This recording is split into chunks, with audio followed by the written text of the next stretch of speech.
You've been told that success, control, and constant effort are the keys to a fulfilling life. That if you just push harder, fight more, and plan everything perfectly, happiness will come. But if that were true, why do so many people who have it all still feel overwhelmed, burned out, and disconnected? Why do you still feel like life is slipping through your fingers, like no matter how much you try, peace is always just out of reach? The truth is, life isn't something you force into place. It's something you flow with. Buddhist wisdom teaches that true peace comes not from struggling, but from letting go. When you finally stop fighting against the current, you start to move with it. Life begins to feel lighter, easier, and even more meaningful. Tonight, as you dive into these teachings, something inside of you will shift. You'll feel the tension in your mind start to ease. The pressure to always be in control will begin to lift, and with it, your sense of calm will deepen. You'll see how life doesn't need to be forced. It needs to be embraced. And when you wake up tomorrow, you'll carry that peace with you, moving through the world with more ease, clarity, and trust than ever before. This isn't just another talk to listen to. This is a shift, a transformation waiting to happen. Are you ready to stop forcing and start flowing? Let's begin. You've spent years chasing results, trying to control every moment and force outcomes in your favor. But as time passes, it becomes clear that no matter how much you try, something always feels off. The harder you push, the more exhausted you become, and the further you feel from peace. What if, instead of constantly striving, there was a way to achieve more by doing less?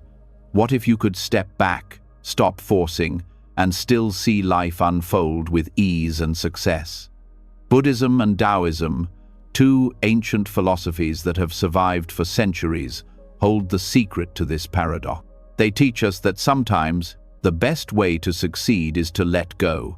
It's about learning to act without forcing, to achieve without striving, and to flow with life instead of fighting against it. This isn't about passivity, it's about aligning yourself with the natural rhythm of life, allowing things to unfold at their own pace. Effortless action is not about doing nothing. It's about doing the right thing at the right time, without unnecessary struggle. In Taoism, this concept is called Wu Wei, the art of doing without doing. It's the idea that by aligning yourself with the flow of the universe, you can accomplish great things with little to no effort. This idea perfectly aligns with Buddhist wisdom, which also emphasizes the importance of letting go of control, of trusting that life will unfold as it should. By understanding the connection between these philosophies, you can learn how to let go and still achieve everything you desire, but with a sense of ease, grace, and peace. When you stop forcing, you create space for natural achievement to take place. The harder you push against the current, the harder it becomes to move forward. But when you trust the flow of life and stop trying to control every outcome, you begin to move effortlessly towards your goals. This doesn't mean you give up or stop working towards your dreams. It means you stop fighting against life's natural course and begin to move in harmony with it. Wu Wei teaches us that force and effort are not always necessary for success. In fact, excessive effort can sometimes be the very thing that prevents us from achieving what we want. When you try too hard, you end up creating resistance. You become trapped in a cycle of striving and overthinking, and that very resistance pushes your desires further away. When you step back, when you stop forcing things, you open yourself up to the possibility of effortless achievement. Think about water. Water flows easily and naturally, carving out paths through rock over time, without force. It moves with the contours of the land, shaping its path effortlessly. In the same way, when we let go of our need to control everything, we begin to flow through life. We align ourselves with the natural rhythm of the world, and in doing so, we begin to move towards success without all the struggle. Taoism teaches that effortless action comes from aligning yourself with the Tao, the natural order of the universe. When you're in tune with the Tao, your actions are not forced or strained. They come naturally and with ease. Everything you do is aligned with the flow of life, and because of that, success follows. It's not about trying harder, it's about being in harmony with what already is. Buddhism shares a similar philosophy, emphasizing the importance of non-attachment and acceptance. When we stop holding on to our desires and the need for control, we release resistance. This release allows us to experience life as it comes, without forcing things to fit a particular mold. Through mindfulness and letting go of attachment, we create space for things to unfold naturally, which leads to a deeper sense of peace and clarity. The concept of Wu Wei also ties into the Buddhist idea of non-resistance. Both philosophies teach that the more you resist, the more you suffer. When you fight against life's flow, you create friction that makes progress harder. But when you learn to surrender, when you stop forcing outcomes, you start to experience life with ease. It's as if you're no longer swimming against the current. You begin to trust that life knows the way, and by letting go of your need to control, you are carried towards your goals effortlessly. The real power of effortless action comes from understanding that achieving goals is not about forcing yourself to do everything perfectly. It's about being present with each moment, staying mindful of your actions, and letting things unfold as they are meant to. The more you trust the process, the more natural your actions become. This isn't about sitting back and waiting for things to happen. It's about acting with intention and allowing life to support your efforts in unexpected ways. When you let go of the need to control every step of the journey, you open yourself up to new possibilities. The universe has a way of guiding you towards what you need, even when you don't know what that is. The more you release your grip, the more you allow for unexpected opportunities to arise. In this way, you can achieve greater results without struggling or forcing. Think about moments when you've been truly present, not thinking about the past or the future, but just fully immersed in the moment. In these moments, you feel a sense of ease, a natural flow that comes without effort. This is what happens when you align yourself with the universe's flow. When you stop forcing, life begins to unfold naturally, and you are able to achieve your desires without struggle. By letting go, you also let go of the need for perfection. The more you strive for perfection, the more you close yourself off to the natural unfolding of life. Perfectionism often leads to anxiety and stress as you set unattainable standards for yourself. But when you stop forcing perfection and embrace the natural imperfections of life, you create space for peace and growth. Instead of trying to control everything, you begin to trust that everything will happen as it should, in its own time. In Buddhist teachings, the practice of mindfulness plays a huge role in this process. Mindfulness allows you to step back from the constant noise of your thoughts and simply observe what is happening around you. It helps you to stop overthinking, to let go of the pressure to constantly achieve, and to become more present with what is. By practicing mindfulness, you begin to act with intention, without the need to force things into existence. This creates a sense of ease in everything you do. Another key aspect of both Wu Wei and Buddhist teachings is acceptance. Acceptance is not about giving up.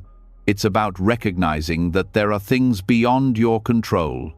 When you accept that some things cannot be forced, you create room for things to unfold as they naturally will. Acceptance brings peace because it removes the struggle.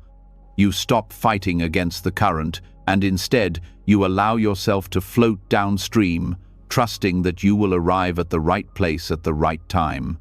In both Taoism and Buddhism, there is a strong emphasis on detachment. Detachment doesn't mean withdrawing from life. It means letting go of the emotional attachment to specific outcomes. When you detach, you stop forcing things to happen the way you want them to. You free yourself from the anxiety of needing things to be a certain way, and you allow life to unfold without resistance. The more you practice detachment, the more you begin to see that life works best when you don't try to control everything. Success doesn't always come from your efforts alone. Often, the best things in life come when you least expect them, when you stop trying to force them. By detaching from the outcome, you allow life to surprise you with greater results than you could have ever planned for. Letting go doesn't mean giving up. It means choosing to trust the process and moving forward with awareness and clarity. When you stop forcing, you become open to spontaneity, to the unexpected turns that life takes. You learn to trust that what you need will come when the time is right, without the need for excessive effort. There's also an element of patience involved in this process. When you stop forcing, you give yourself the gift of time. You stop rushing through life, pushing to achieve everything as quickly as possible. Instead, you begin to enjoy the journey. You learn to trust that everything happens in its own time. And this trust brings a deep sense of peace. Patience is not about waiting, it's about being present with each moment, knowing that everything is unfolding as it should. Ultimately, the more you practice effortless action, the more you experience life as it was meant to be, full of ease, peace, and natural flow. When you stop forcing, you make room for creativity to flourish. You allow new ideas to emerge, new paths to unfold, and new possibilities to appear. By surrendering control and trusting in the process, you create a life where success, happiness, and peace come naturally. As you begin to practice letting go and embracing effortless action, you'll start to notice a profound shift in how you experience life. The struggle will fade away, and in its place will be a deep sense of calm. You'll feel more connected to the present moment, more in tune with the rhythm of life, and more open to the blessings that come your way. Wu Wei and Buddhist teachings offer a path to success without struggle, peace without resistance, and happiness without chasing. When you finally stop forcing, life will flow with ease, and the results you seek will come naturally, without all the effort you once thought was necessary. As you start to let go of your need to force outcomes, a subtle shift begins to take place. The struggle that once defined your every move begins to soften, and suddenly you find yourself facing life with a new perspective. This shift opens a door to something deeper, something more profound than simply ceasing to fight. It's the understanding that life has its own rhythm, its own flow, and when you stop resisting it, you enter a space where things begin to unfold effortlessly. This is the essence of surrendering to the flow, and it's not about giving up, it's about releasing the tight grip of control and allowing life to work with you rather than against you. At the heart of Buddhist wisdom is the concept of non-resistance, a principle that teaches us to stop pushing against life's current and instead flow with it. This is not about passivity or resignation, but about stepping into a deeper connection with the universe, trusting that everything is unfolding exactly as it should. The more you resist, the more you create friction, and the more life feels like a battle. But when you allow yourself to surrender, to stop fighting against what is, you become aligned with a natural force greater than yourself. This is where real transformation begins. In Buddhist teachings, non-resistance is often described as acceptance. It's the practice of embracing life as it is, without judgment, without trying to change every circumstance to fit your desires. By surrendering to life's flow, you stop creating unnecessary tension and instead become open to the beauty and wisdom that each moment holds. It's a shift from fighting the present to fully participating in it, no matter what it brings. This act of surrender is not about being passive in the face of difficulty, it's about choosing not to react from a place of resistance, fear, or frustration. It's choosing to meet life's challenges with acceptance and grace, trusting that, just like the changing seasons, This too shall pass. Non-resistance allows you to meet each experience without the burden of trying to control or force it, and in doing so, you allow yourself to be present, to truly experience life. When you surrender, you begin to realize that control is an illusion. For years, you may have believed that if you could just manage every aspect of your life, your relationships, your job, your goals, you would be happy and secure. But over time, you come to see that control only breeds anxiety. It keeps you tethered to the fear of losing what you think you have, or failing at what you think you should be achieving. The truth is, life is constantly changing, and you cannot control it all. Surrendering is not about giving up on your goals, it's about giving up on your need to control every step of the process. One of the most profound aspects of non-resistance is the realization that when you stop fighting against life, you start to trust in it more deeply. It's like letting go of the reins of a horse. You allow the horse to guide you, and in return, the ride becomes smoother, more natural. You stop trying to dictate every turn, and instead, you allow the experience to unfold. The more you trust the flow of life, the more you see how everything works together in ways you could never have planned or controlled. When you surrender, you open yourself to a higher intelligence, a force that knows far better than you what's best for you. Surrendering also teaches you to accept what is beyond your control. Life brings with it pain, loss, and challenges.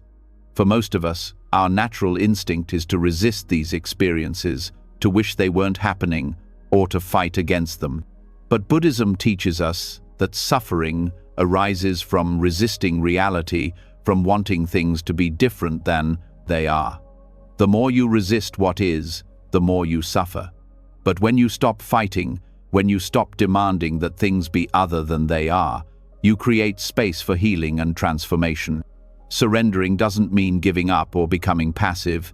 It means letting go of the need to control the uncontrollable and accepting the moment for what it is. This doesn't mean you stop making efforts or setting intentions. It means that you stop tying your happiness to the outcome. You stop attaching yourself to a specific result. Instead, you focus on the process, the steps you take, the lessons you learn, and the experiences you gain along the way. By surrendering the need for specific results, you open yourself to the full spectrum of life's experiences. You may not always get what you want, but you'll receive exactly what you need. A key component of non-resistance is letting go of attachment. In Buddhist philosophy, attachment is seen as the root of suffering. We attach ourselves to ideas, people, outcomes, and material possessions, thinking they will bring us lasting happiness.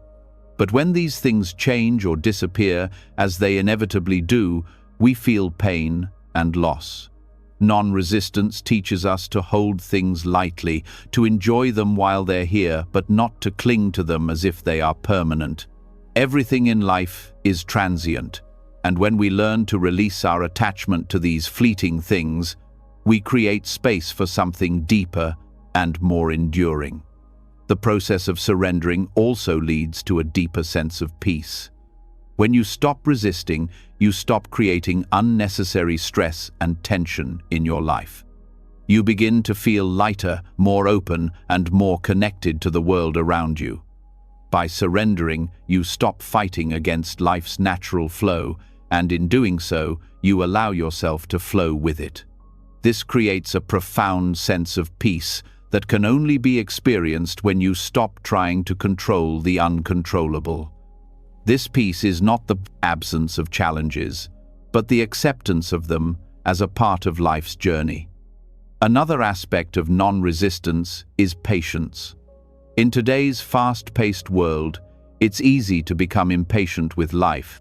We want things to happen quickly, we want results now, and we want our plans to unfold as we expect. But life rarely works on our timeline. By surrendering to the flow of life, you learn to be patient not just with others, but with yourself. Patience is not waiting idly for something to happen. It's the understanding that things unfold in their own time, and you are part of that process. Patience is the space between action and result, where trust and acceptance can grow. Through surrendering to life's flow, you also begin to recognize that everything has a purpose, even the most challenging situations.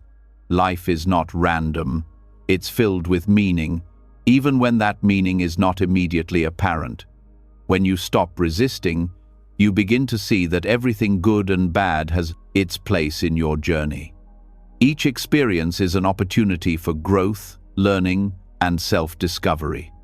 By surrendering, you let go of the need to understand everything at once, and instead, you allow life to reveal its wisdom in due time.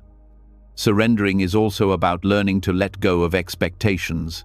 Expectations are a form of resistance. They're a mental image of how things should be, and when things don't go as planned, it leads to frustration, disappointment, and sometimes even despair. By surrendering expectations, you free yourself from the constant pressure to control the outcome. You open yourself up to the possibility of something better, something you may not have even imagined. Non-resistance is about releasing the need for life to be a certain way and trusting that whatever comes is exactly what you need at this moment. One of the most transformative aspects of surrendering to the flow of life is the awakening of wisdom.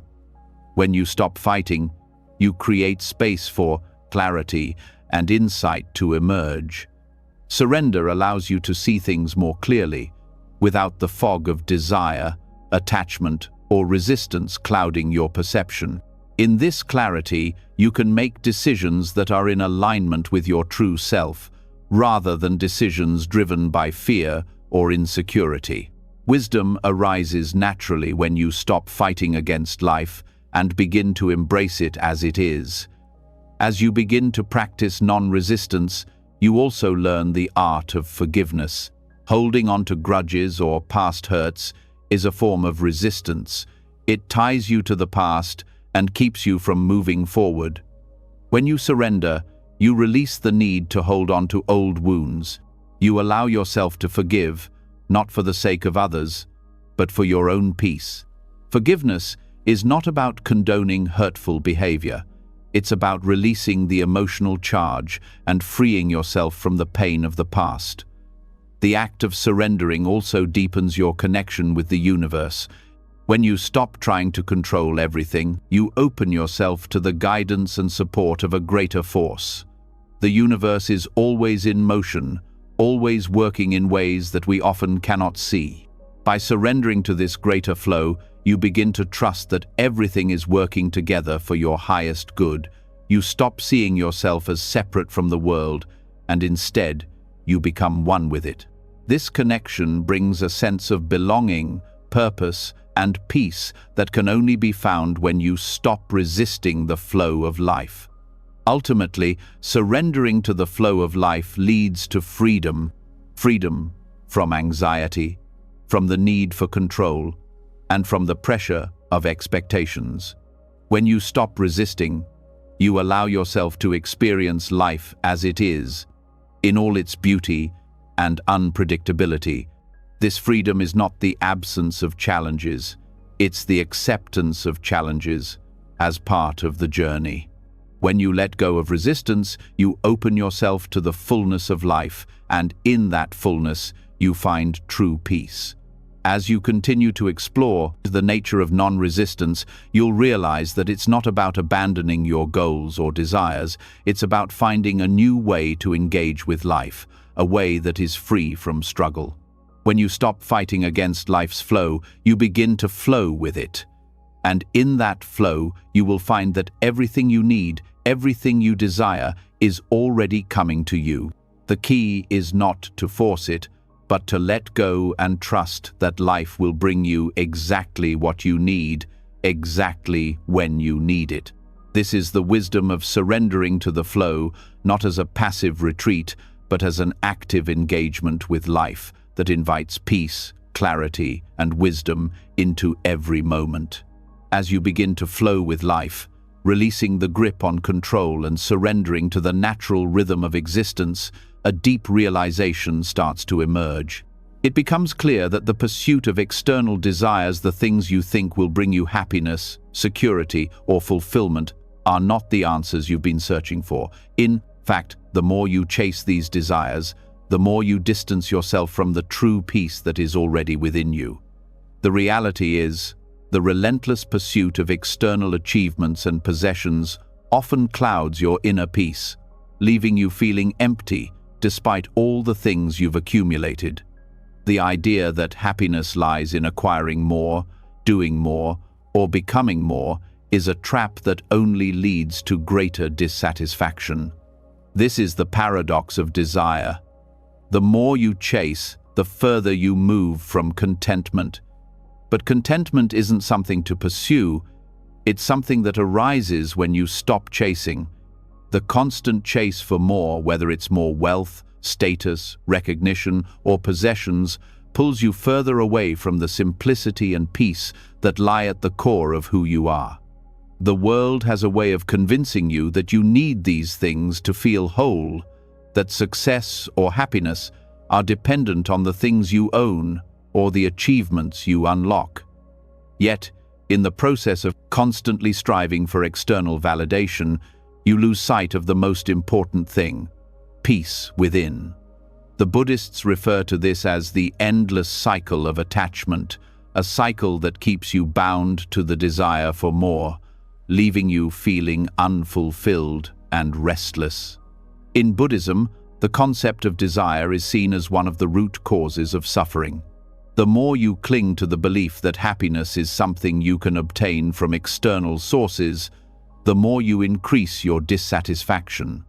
Desire creates a gap between what you have and what you think you need, constantly propelling you forward in search of something that you believe will complete you.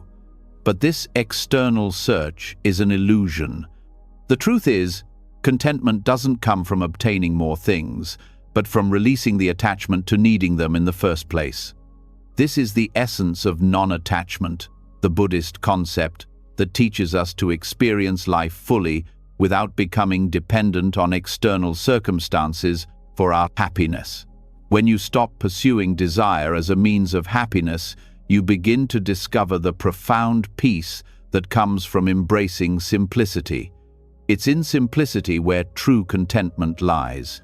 The more you accumulate, whether it's material possessions, achievements, or relationships, the more you become burdened by the need to protect, maintain, or constantly strive for something else. This burden weighs on your soul and distracts you from the peace that's always been available to you. Simplicity doesn't mean living a life devoid of ambition or desire, but it does mean that you stop attaching your sense of self-worth or happiness to the things you acquire. It's about understanding that you are complete just as you are. When you find contentment in the present moment, you stop needing things to be different than they are, and you start to realize that everything you need is already within you. The pursuit of external desires also brings with it a constant sense of restlessness. No matter how much you achieve or acquire, the mind remains restless, always searching for the next thing that promises happiness. But true contentment, as found in Buddhist teachings, comes when you stop looking outside yourself. The mind, with its endless cravings and attachments, is never satisfied because it is constantly moving toward the next object of desire. When you surrender the need to chase these desires, you allow yourself to experience a stillness that doesn't depend on external circumstances. This stillness is where contentment resides. In a world that values achievement, success, and progress, it's easy to become trapped in the belief that happiness is something to be earned. But when you begin to see through this illusion, you realize that true peace comes from being rather than doing. You stop measuring your worth based on accomplishments or possessions, and instead, you find satisfaction in the simple act of living. The joy of being alive, of breathing, of experiencing each moment fully, is more than enough. This is the fundamental teaching of Buddhism, that suffering arises from attachment to desires and the belief that they are necessary for happiness. The more you chase after external goals, the more you end up creating a sense of emptiness when you finally attain them.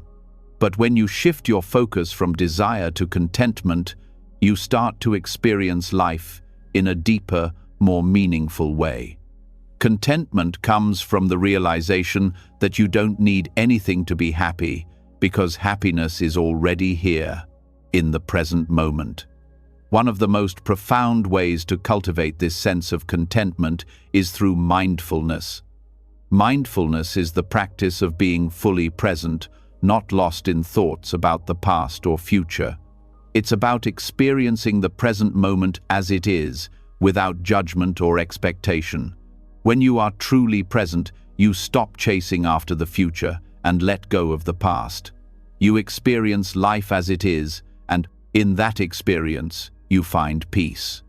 This practice helps you reconnect with the joy that exists in the simplicity of life, in the small moments that often go unnoticed when you are constantly rushing to get somewhere else. Contentment is not about denying yourself pleasure or enjoyment. It's about realizing that joy doesn't come from external sources, but from the way you relate to the world around you. When you stop seeking validation or external rewards, you begin to cultivate a deep sense of peace and fulfillment. This inner peace becomes a source of strength, something that is not dependent on circumstances or outcomes. When you stop focusing on acquiring more, you begin to appreciate what you already have. This shift in perspective allows you to experience gratitude for the present moment and for the simple pleasures in life, like the warmth of the sun on your face, the sound of birds singing, or the feeling of a loved one's touch. These small moments of joy are often overlooked when you are chasing after something bigger or better. But when you practice contentment, you begin to see the abundance that is already present in your life. The more you practice contentment, the more you realize that true wealth lies not in possessions, but in peace of mind. When you let go of the need for more, you create space for a deeper connection with yourself and with others. The desire for more is often driven by a sense of lack, a belief that you are incomplete without something. But when you recognize that you are already whole, you stop chasing external things to fill the void. This recognition is liberating, as it frees you from the endless cycle of craving and dissatisfaction. Another key to contentment is embracing impermanence. Everything in life is temporary, and the more you cling to things, the more you increase your suffering. When you let go of the need to control everything or hold on to things forever, you begin to experience peace. Impermanence is a natural part of life, and when you accept it, you stop resisting the changes that come your way. This acceptance allows you to flow with life rather than fight against it, and in this flow, you find contentment. Contentment is also about being at peace with yourself. So often, we look outside ourselves for happiness, believing that the right circumstances or achievements will finally make us feel fulfilled. But true contentment comes when you stop seeking approval or validation from others. You begin to appreciate your own worth just as you are, without needing to prove anything. When you are at peace with yourself, you stop needing to chase after things to feel good enough. You recognize that you are already enough, and that is the foundation of true contentment. This journey towards contentment is not about being passive or avoiding challenges. It's about finding peace within yourself, regardless of the external circumstances. Life will always present challenges, but when you cultivate contentment, you face those challenges with a sense of inner peace, knowing that you don't need anything outside yourself to be happy. You are already whole. And in that realization, you find the greatest happiness of all, a peace that comes from within, unaffected by the constant chase for external desires. As you stop chasing after external desires and shift your focus inward, you begin to live in a way that is truly fulfilling. You stop measuring your worth by what you have or what you've accomplished, and you begin to appreciate life for what it is. Contentment becomes not just a state of mind, but a way of living, a living that is simple, peaceful, and full of joy. And in this simplicity, you find the richness of life itself. As you begin to understand the profound peace that comes from embracing contentment, you start to notice something even more powerful waiting to unfold within you: the power of stillness. In a world that constantly pushes you to do more, achieve more, and keep moving forward, there is an essential practice often overlooked: mindful inaction. The idea that inaction can be a powerful tool for peace may seem counterintuitive, but in Buddhist teachings, it's one of the most transformative practices you can adopt. When you stop chasing external desires, and even start to slow down your actions, you create a space within yourself where clarity and peace can naturally arise. Stillness isn't about doing nothing. It's about creating a space where your mind and body are in harmony, where your thoughts and emotions don't control your every move. In this space, you are free to simply be. And in that being, you discover a profound sense of clarity that is more powerful than any action could ever bring. Buddhism teaches that the mind is often restless, constantly moving from thought to thought, worry to worry, and desire to desire. This restless state prevents us from experiencing true peace. When we embrace stillness, we quiet the mind, creating a gap where wisdom and clarity can arise. This is not a passive stillness, it's a purposeful quieting, a mindful inaction that allows us to let go of distractions and focus on the present moment. The power of mindful inaction is rooted in the concept of presence. To be fully present in each moment is to let go of the need to constantly be doing, thinking, or achieving. It's in this state of presence that you begin to notice what's truly important: the quiet space between breaths, the subtle sensations in your body, the simple beauty of being alive. In this stillness, you stop reacting to life from a place of anxiety or desire, and instead start responding with clarity, compassion, and wisdom. When you practice mindful inaction, you also practice non-attachment. You release the need to control outcomes or manipulate situations. Instead of trying to force things into being, you allow them to unfold naturally. This doesn't mean you stop taking action in the world.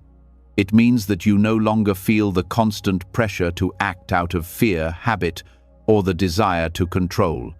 Instead, you take action from a place of inner stillness, clarity, and trust. You move with the flow of life rather than against it. In Buddhism, stillness is often seen as a form of meditation. Meditation isn't about forcing your mind to be quiet, it's about allowing it to settle naturally. Through the practice of meditation, you learn to become aware of your thoughts without getting caught up in them. You watch them come and go without judgment. This is the essence of mindful inaction, observing life as it is, without feeling the need to react or control. It's in this state of awareness that you begin to experience the world with greater clarity and peace. The idea of mindful inaction also ties into the Buddhist principle of non-resistance. When you stop resisting life's flow, you stop pushing against things that don't go as planned. Instead of reacting in frustration or anxiety, you accept what is happening, trusting that it's all part of a larger process. This acceptance allows you to move through life with ease, without getting tangled up in unnecessary struggles. Inaction here isn't about doing nothing. It's about doing nothing that doesn't align with your true purpose and allowing everything to unfold naturally. In a society that glorifies constant doing, mindful inaction can feel uncomfortable at first. We are conditioned to believe that if we're not doing something, we're not being productive. But what if true productivity lies not in doing more, but in doing less, and doing it with intention? Mindful inaction allows you to step back, take a deep breath, and reflect before taking action. This space of reflection gives you the clarity to make decisions with purpose, rather than reacting impulsively. Stillness in action, in the Buddhist sense, is about making decisions from a place of calm, not stress or overwhelm. When you're constantly on the go, constantly reacting, it's easy to make choices based on fear, worry, or habit. But when you create space for stillness, you allow your mind to clear, and with that clarity, your choices become more aligned with your true values. You act from a place of wisdom, not anxiety. This process of slowing down and practicing mindful inaction also helps you cultivate greater awareness of your emotions. When you're constantly on the move, emotions can build up without you even noticing. You may feel overwhelmed, stressed, or frustrated, but not fully aware of why. But when you pause, when you allow yourself to sit in stillness, you begin to notice the subtle emotions that arise within you. This awareness allows you to process your feelings rather than reacting to them impulsively.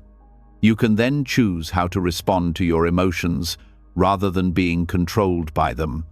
Buddhism teaches that suffering arises from our attachment to the idea that life should be a certain way. We resist things that we don't want, and in doing so, we create more suffering.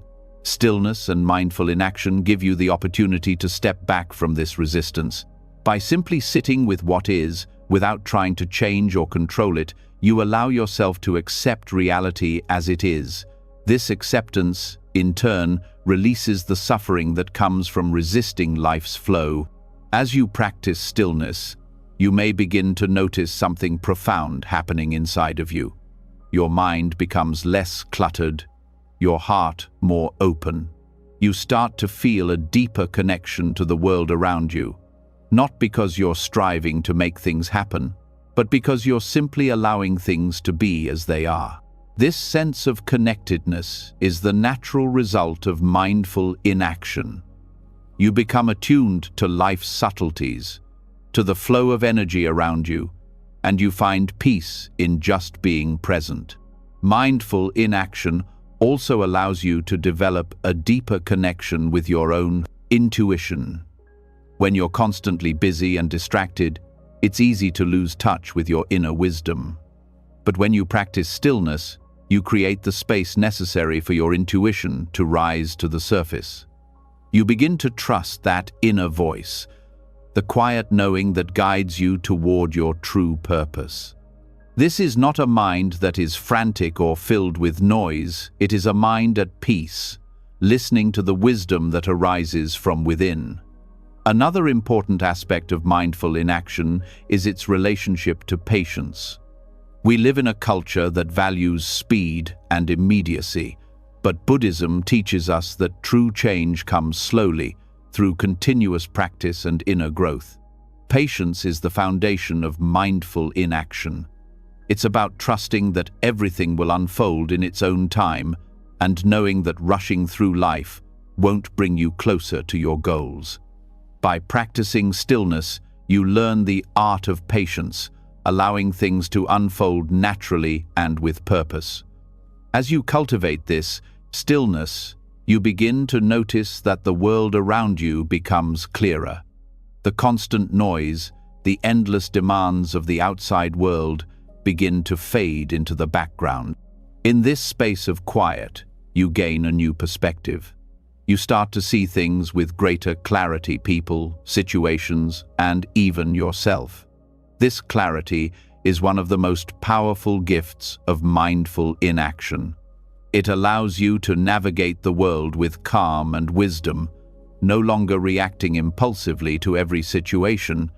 In Buddhism, mindful inaction is not about withdrawing from life, but about engaging with it from a place of peace and balance. It's about finding harmony between action and stillness.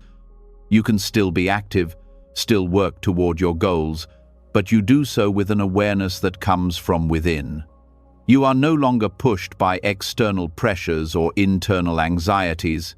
Instead, you act with intention, from a place of inner calm. In this practice, you'll also find that stillness brings about a sense of freedom. When you're constantly in motion, constantly doing, there's little space for true reflection or clarity. Your life becomes a series of reactions and responses driven by external forces. But when you practice mindful inaction, you create the freedom to choose how you respond to life, rather than being carried away by the currents of stress and distraction. You are free to be yourself, to act with purpose, and to live in alignment with your deepest values. Finally, as you continue to practice stillness and mindful inaction, you begin to realize that life itself is a form of meditation. You don't need to escape to a quiet retreat to experience peace. Peace is available to you in every moment, in every breath. By practicing mindful inaction, you step into the present moment with complete awareness, embracing life as it is, without the need to force, control, or change it. And in that acceptance, you find the peace and clarity that you've been searching for all along. Mindful inaction teaches you that sometimes the most powerful thing you can do is nothing at all. It's in the stillness, in the silence, that you find the answers, the peace, and the wisdom that have been within you all along. As you explore the power of stillness and the profound peace that comes from mindful inaction, you may begin to notice something else that quietly influences your thoughts, actions, and feelings: the ego. It's the part of you that constantly seeks recognition, approval, and validation. The ego can be a driving force in your life, pushing you to achieve, to prove yourself, and to always be more. But what if this very force that propels you forward is the same one that keeps you trapped in a cycle of unnecessary struggle, never truly finding peace? The ego, in its endless search for validation, feeds on external recognition. It creates identities for us, roles we play, labels we wear, and expectations we constantly strive to meet. But all of this comes at a cost. Every time you attach yourself to an identity, whether it's as a successful professional, a loving parent, or even a spiritual seeker, you bind yourself to a certain set of expectations, and these expectations can be a heavy burden. The more you cling to them, the harder it becomes to feel free. The ego's struggle for validation keeps you locked in a perpetual loop, where you constantly chase something that feels just out of reach. This pursuit of external validation is one of the greatest sources of unnecessary struggle. The ego thrives on comparison and competition. It compares you to others, constantly measuring your worth based on achievements, status, and approval from the outside world. And yet, no matter how much you accomplish, the ego always asks for more. It's a cycle that never ends because the ego's hunger is insatiable. No matter how much you achieve, no matter how many accolades you receive, the ego always wants more. This keeps you trapped in a state of unfulfilled desire, believing that you will only be satisfied once you have attained a certain goal or status. But the truth is, the more you feed the ego, the more it demands. The ego constantly tells you that you are not enough, that you need to be more, do more, achieve more. This creates a tension in your life, a pressure to keep proving yourself, to keep striving, to keep winning. It makes you feel like you are constantly running a race that never ends, never giving you the chance to just be. The harder you try to meet the ego's demands, the more exhausted you become. And yet, no matter how much you accomplish, you always find yourself yearning for something more. The irony is that the more you try to prove yourself, the further you get from the truth of who you really are. The ego convinces you that your worth is tied to your accomplishments and the validation you receive from others. But in reality, your true worth has always been within you, untouched by the demands of external validation. The moment you let go of the ego's grip, you start to uncover the freedom that lies within you, the freedom to simply exist, to simply be, without the need to prove anything to anyone, including yourself.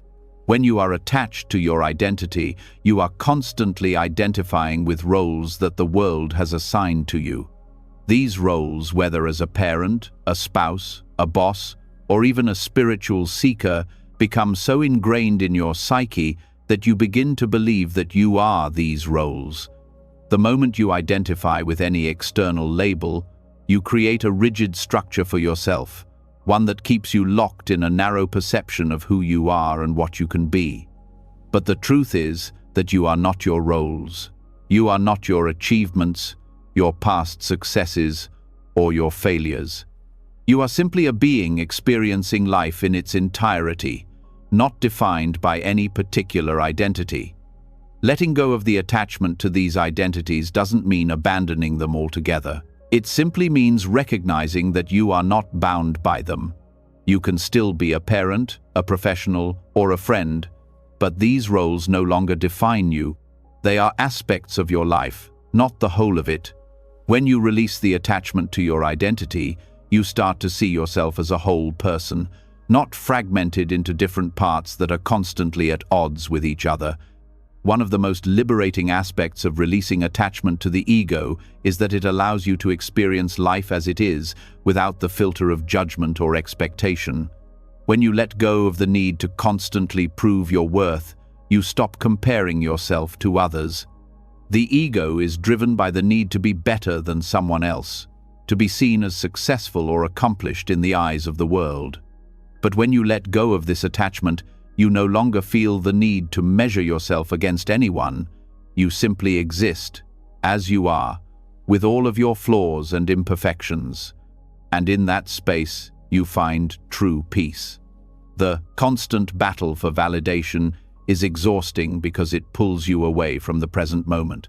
You're constantly focused on what you should be, rather than embracing who you are right now.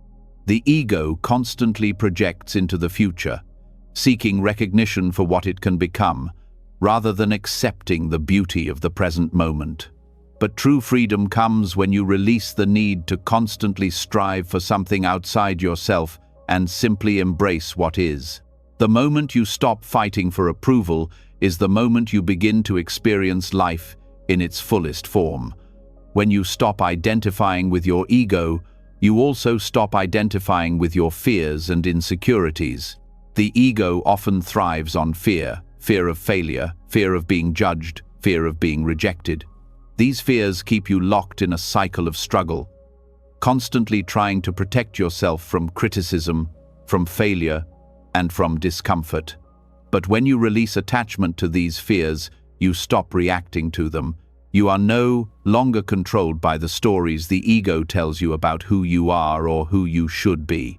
Instead, you can face life's challenges with a calm and open mind, knowing that no external validation can define your worth. The true freedom that comes from releasing attachment to the ego is liberation. Liberation from the need to constantly prove yourself, to constantly seek approval, and to constantly fight for your place in the world. When you release the ego's hold on you, you step into your own authenticity. You begin to live life on your own terms, not based on the expectations of others or the identities you've adopted. You no longer feel the need to prove your worth to anyone. You live for yourself, not for external validation. And in this freedom, you discover the deep peace that has always been waiting for you. Buddhist teachings emphasize the importance of non-attachment not just to material things, but also to concepts and identities. The more you cling to an identity, the more you limit yourself. You become trapped in a box that the ego has created, one that keeps you bound to outdated beliefs about who you are and what you can be. But when you let go of these attachments, you open up to the endless possibilities of life. You no longer define yourself by what you do, what you have, or what others think of you. Instead, you define yourself by the simple fact that you exist as you are, in this moment. The practice of releasing the ego is not about denying your individuality. It's about understanding that your true essence is not bound by any identity or label. The moment you release the ego's grip, you begin to experience true freedom, the freedom to be yourself, to follow your heart, and to live without the constant pressure to prove your worth to the world. This is the freedom that leads to true peace, because it comes from within, not from external validation. As you continue to let go of the attachment to the ego, you will notice a subtle shift in the way you experience the world. The need to constantly compete, compare, or seek approval fades away. You become more present in your interactions, more genuine in your relationships, and more at ease with yourself. You are no longer at war with who you are. Instead, you embrace your true self, free from the constraints of ego, and in this freedom, you find the peace you've been searching for all along. This process of releasing the ego doesn't happen overnight. It takes time, patience, and a willingness to look deeply within. But as you continue to practice non-attachment and release the need to constantly validate your worth through external means, you'll find that the struggles you once faced begin to dissolve. The constant noise of the ego quiets, and in that silence, you discover a profound sense of peace and freedom that was always there, waiting to be uncovered. As you release the grip of the ego, shedding its constant demand for validation and control, you might find yourself standing at the edge of something even more transformative, the art of letting go. For years, you've been told that control is the key to success, that you must hold on tightly to your desires and the outcomes you want.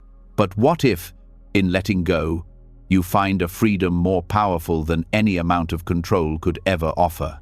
Buddhism teaches that non-attachment and the release of control are not signs of weakness, but pathways to true peace. We live in a world that encourages constant striving, constant managing, and constant pushing forward. The belief that we must always be in control of our lives, our surroundings, and even our thoughts can create immense pressure and stress. But Buddhism offers a radically different perspective. Letting go of the need to control opens the door to the deepest freedom you could ever experience. When you constantly seek control, you create resistance. Resistance to what is, resistance to change, resistance to the flow of life. And yet, life has a way of constantly changing, evolving, and shifting. Control, no matter how tightly you hold on, is an illusion. The truth is, life flows regardless of how hard you try to direct it. And in trying to force it in your direction, you find yourself swimming against the current, exhausted and overwhelmed. Letting go of control, however, allows you to align with that flow, to move with life rather than against it. One of the most powerful aspects of Buddhist teachings is the concept of impermanence. Everything is in a constant state of flux. The people, the situations, the thoughts, and even the emotions you hold dear are all impermanent. Holding on to the idea that things should stay the same or that you can control outcomes is one of the sources of suffering in life. When you cling to the illusion of permanence, you set yourself up for disappointment and pain. But when you embrace the fact that everything is temporary, you create space for peace and acceptance. Letting go isn't about giving up, it's about accepting what is and allowing things to unfold naturally, without forcing them into the shape you expect them to take. The act of letting go in Buddhism isn't passive resignation, it's an active practice of non-attachment. It's the ability to recognize that while you can make choices and take actions, the results are not in your control. This mindset shifts your focus from constantly needing to manipulate outcomes to simply doing your best in the present moment and letting life take its course. When you let go, you stop trying to control what happens next, and instead, you cultivate trust that the universe will deliver what is meant for you in its own time and way. This trust allows you to release anxiety about the future. Most of the stress we experience in life is tied to our obsession with outcomes. We want to know how things will turn out, and we want to be able to steer the course of our lives. But when you let go, you stop clinging to the future. You allow yourself to live in the present moment, free from the need to predict or control what happens next. This is where true peace comes from, not in the certainty of what's to come, but in the ability to surrender to the unknown and trust that life will unfold as it should. When you release your need for control, you also release the pressure to perform. The ego thrives on achievement and validation, constantly measuring its worth by what it has done, what it has accomplished, or what it has amassed. But this pursuit of external validation only leads to exhaustion and emptiness. You may achieve great things, but the sense of fulfillment is often fleeting.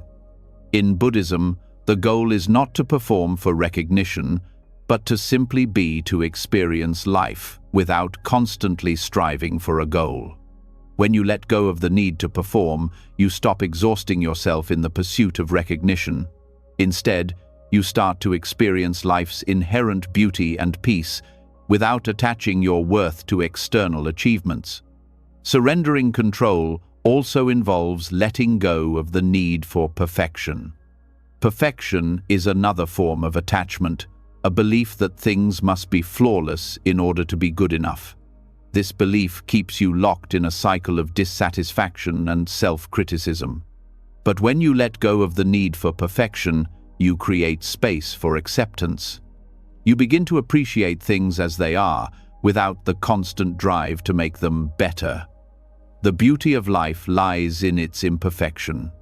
By embracing imperfection, you free yourself from the pressure to always be perfect and allow yourself to experience peace, even in moments of flaw. Non-attachment doesn't mean that you stop caring about the things that matter to you. Rather, it means that you stop depending on them for your happiness or sense of self-worth. You stop clinging to relationships, accomplishments, and possessions as if they define who you are. Instead, you begin to see them as fleeting parts of your journey, not the essence of who you are. When you let go of attachment, you can still enjoy life's pleasures, but you do so without the burden of clinging to them. You can enjoy a beautiful sunset without needing it to last forever, knowing that its beauty is found in the present moment, not in its permanence. The act of letting go is also deeply intertwined with the Buddhist practice of mindfulness. Mindfulness is the ability to be fully present with whatever is happening in the moment, without judgment or resistance. It's about accepting life as it is, without trying to change or manipulate it. When you practice mindfulness, you create space for letting go. You stop resisting what's happening right now, and instead open yourself up to it fully. Mindfulness allows you to be in the moment, to engage with life as it is, without the need to control or change it.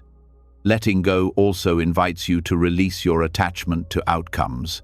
In a world that constantly pushes you to focus on the end result, it can be difficult to detach from the idea that success is measured by the final achievement. But Buddhism teaches that true fulfillment comes not from the outcome, but from the process itself. When you release attachment to outcomes, you stop viewing life as a series of tasks to be completed and start embracing it as a journey to be experienced. This shift in perspective allows you to approach everything you do with more ease, without the constant pressure to get it right. In doing so, you free yourself from the anxiety of not meeting expectations, whether your own or others. As you begin to practice letting go, you'll notice a profound shift in your emotional state. No longer weighed down by the constant need for control, your emotions begin to settle. Anger, frustration, and anxiety often arise when we feel powerless over a situation.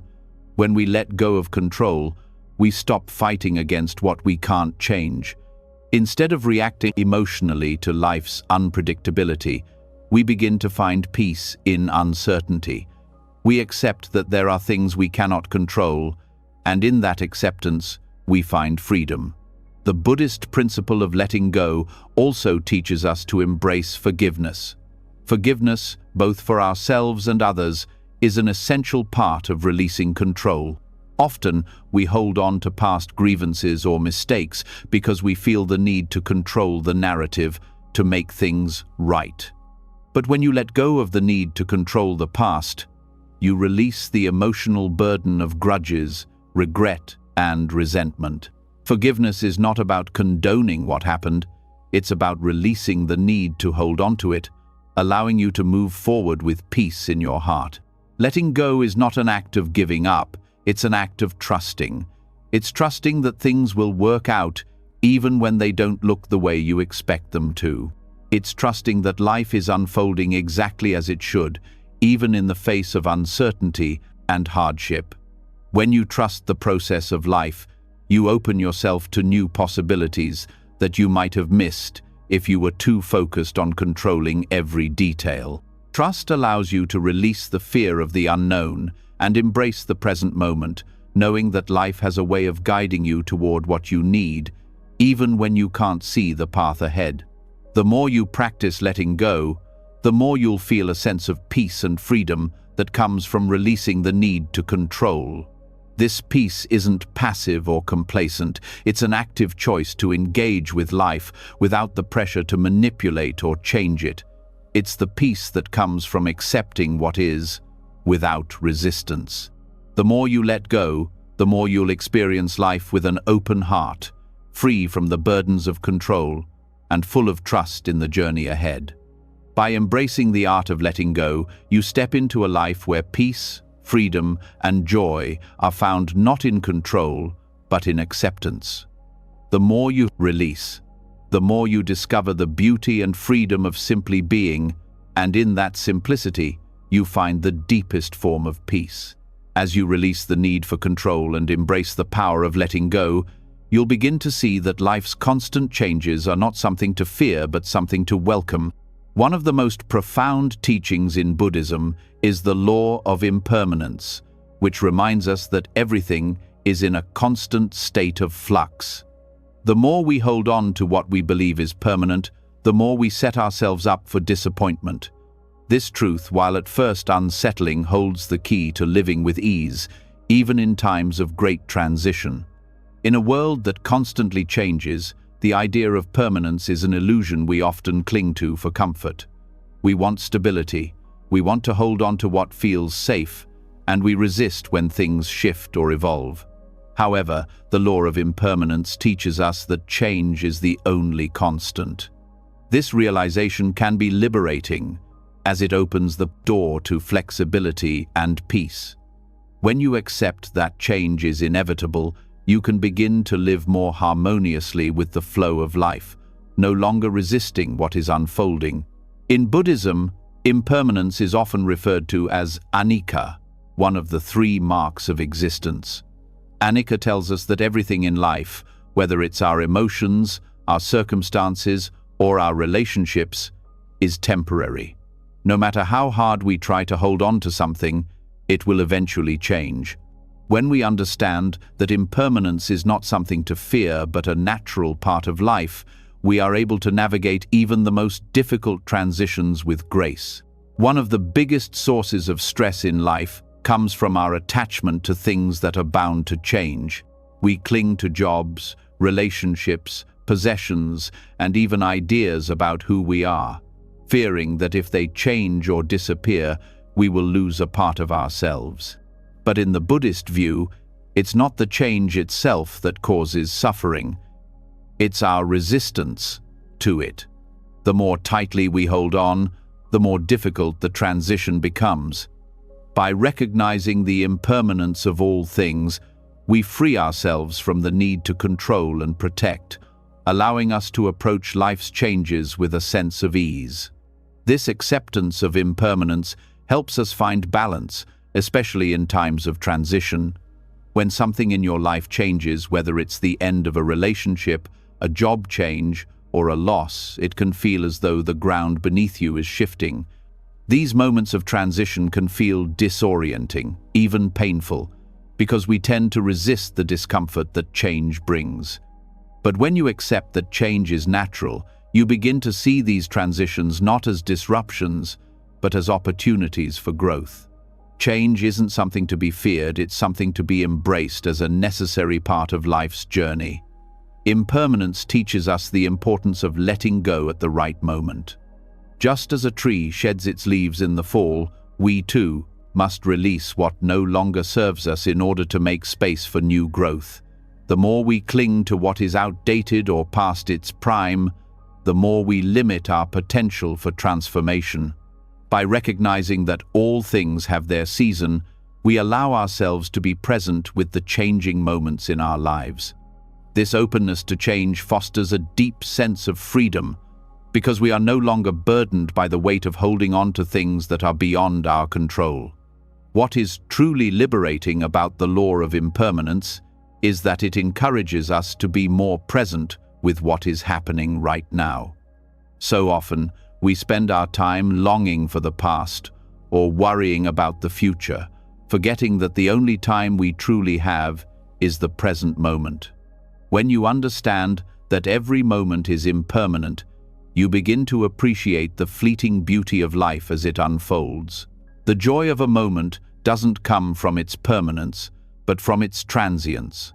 It is the very fact that a moment will pass that makes it precious. Another way the law of impermanence manifests is in the way we experience our emotions. Our feelings are constantly shifting, and no emotion, whether positive or negative, lasts forever. When we are caught up in strong emotions, whether it's grief, anger, or joy, it can feel like they define us. But when we remember that emotions are impermanent, we can allow them to move through us without getting stuck in them. Just as a wave rises and falls in the ocean, emotions come and go. By embracing the impermanence of our feelings, we can experience them fully without being overwhelmed by them. The law of impermanence also invites us to practice detachment. Detachment doesn't mean indifference. It means being able to engage with life fully without becoming overly attached to the outcome. It's about holding things lightly, knowing that they are temporary and will eventually change. This doesn't diminish the value of what we have. Rather, it enhances our ability to appreciate the present moment without the fear of losing it. By practicing detachment, we create the mental space to adapt and flow with whatever changes come our way, without becoming too attached to any particular outcome. In Buddhism, one of the most profound practices for embracing impermanence is mindfulness. Through mindfulness, we learn to observe life without judgment or attachment. We begin to notice the ebb and flow of our thoughts, emotions, and experiences without becoming trapped by them. Mindfulness allows us to experience change with clarity and awareness, rather than resistance and fear.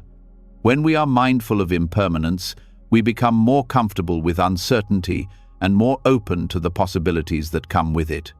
The realization of impermanence also brings us closer to the understanding of interdependence, the idea that all things are connected and affect each other. Just as the seasons change and influence the natural world, the events in our lives are interconnected and constantly evolving. Nothing exists in isolation. Everything is in a constant state of flux. Understanding this interdependence encourages us to approach life with more humility and compassion, knowing that our actions have an impact on the world around us and that we are all part of a larger flow. At the heart of impermanence is the concept of letting go of the need for control. Life is unpredictable, and no matter how hard we try to control it, it will always surprise us. The more we try to hold on to a particular outcome, the more we set ourselves up for disappointment when things don't go as planned. But when we let go of the need to control, we free ourselves from the anxiety that comes with trying to manipulate the future. We start to trust that life is unfolding as it should, even when we can't see the full picture.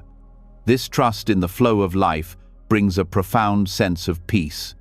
During times of transition, whether it's a major life change, a personal loss, or an unexpected shift, we often feel like we're losing something. The law of impermanence helps us see that, in reality, we are not losing anything. We are simply moving through a period of transformation. Just as a butterfly emerges from its cocoon, we too are constantly evolving and changing. Change isn't an end, it's a new beginning. When we embrace impermanence, we stop seeing transition as a threat and start seeing it as a doorway to growth and opportunity. Embracing change is also about surrendering to the natural rhythms of life. When we fight against the changes that come our way, we exhaust ourselves in the struggle. But when we accept change, we align ourselves with the natural flow of life. And in doing so, we open ourselves up to new experiences and new perspectives. The more we resist change, the more difficult it becomes to move forward. But when we accept impermanence, we find ourselves able to flow with the current, navigating life's transitions with ease and grace. As you start to internalize the law of impermanence, you'll notice that your relationship with time shifts. Rather than feeling rushed or anxious about the future, you begin to experience life as it comes, moment by moment. You start to appreciate the present for what it is, rather than longing for the past or trying to predict the future. This shift in perspective allows you to experience a greater sense of peace and contentment as you begin to understand that everything, whether joy or sorrow, is temporary and has its purpose. In letting go of our attachment to the idea of permanence, we find freedom. Freedom from the fear of loss, freedom from the pressure of controlling outcomes, and freedom from the need to hold on to things that no longer serve us. The law of impermanence teaches us that everything is in constant motion, and when we allow ourselves to move with it, we experience life with greater ease, flexibility, and openness. Ultimately, embracing impermanence is about embracing life as it is. It's about accepting the natural cycles of birth and death, growth and decay, joy and sorrow. When we let go of the desire to control, we open ourselves to the beauty of life's ever-changing nature. By embracing change, we become more adaptable, more resilient, and more at peace with the flow of life. Impermanence is not something to fear, it is the very essence of life itself. And when we accept it, we find the freedom to live fully in the present moment without the burden of clinging to what will inevitably change. As you embrace the reality of impermanence, a deeper truth begins to emerge, one that challenges everything we've been conditioned to believe about success and achievement. It's the idea that effort, while necessary in some ways, can also become an obstacle to our true potential. The more you push, the harder you try, the more you may actually limit your capacity to succeed and to experience happiness. This paradox, rooted deeply in Buddhist philosophy, uncovers a startling truth. Effort does not always lead to greater results. In fact, sometimes the harder we try, the more we block the natural flow of success. In a culture that values hard work above all else, the notion that effort could limit us might seem counterintuitive. We're taught that if we just work harder, stay busier, or push through our discomfort, we will eventually achieve our goals. But Buddhist wisdom reveals something profound about the nature of effort. It's not about doing more, but about doing less. Doing it with awareness, and doing it without attachment to the results. The harder we try to control outcomes, the more we interfere with the natural flow of life. This constant striving, often fueled by anxiety and fear of failure, can blind us to the opportunities that arise when we relax into the process of living. Buddhist teachings encourage us to detach from the results of our efforts, to let go of the need to force things into existence. When we stop grasping at outcomes, we create space for things to unfold with more ease and grace, allowing our natural potential to emerge. This doesn't mean that we stop working toward our goals, but it means we stop seeing effort as the sole measure of our success. The more we associate our self-worth with how hard we work or how much we accomplish, the more we tie our happiness to external factors that are outside of our control. We become trapped in a cycle of striving and struggling, believing that our worth is determined by the things we do, the positions we hold, and the recognition we receive. But Buddhist philosophy teaches us that true freedom and happiness come not from force, but from understanding the natural rhythm of life and allowing ourselves to move with it rather than against it. When you let go of the need to control every aspect of your life, something remarkable happens. You begin to align with the flow of the universe. This alignment allows you to accomplish more with less effort, tapping into your true potential without the pressure of pushing, forcing, or overworking. In Buddhist terms, this is the concept of Wu Wei, or effortless action. It's the art of allowing life to unfold in its own time and engaging with the world in a way that is in harmony with its natural processes rather than against them. It's not about being passive. It's about responding to life with clarity and presence, without the attachment to forcing things to happen.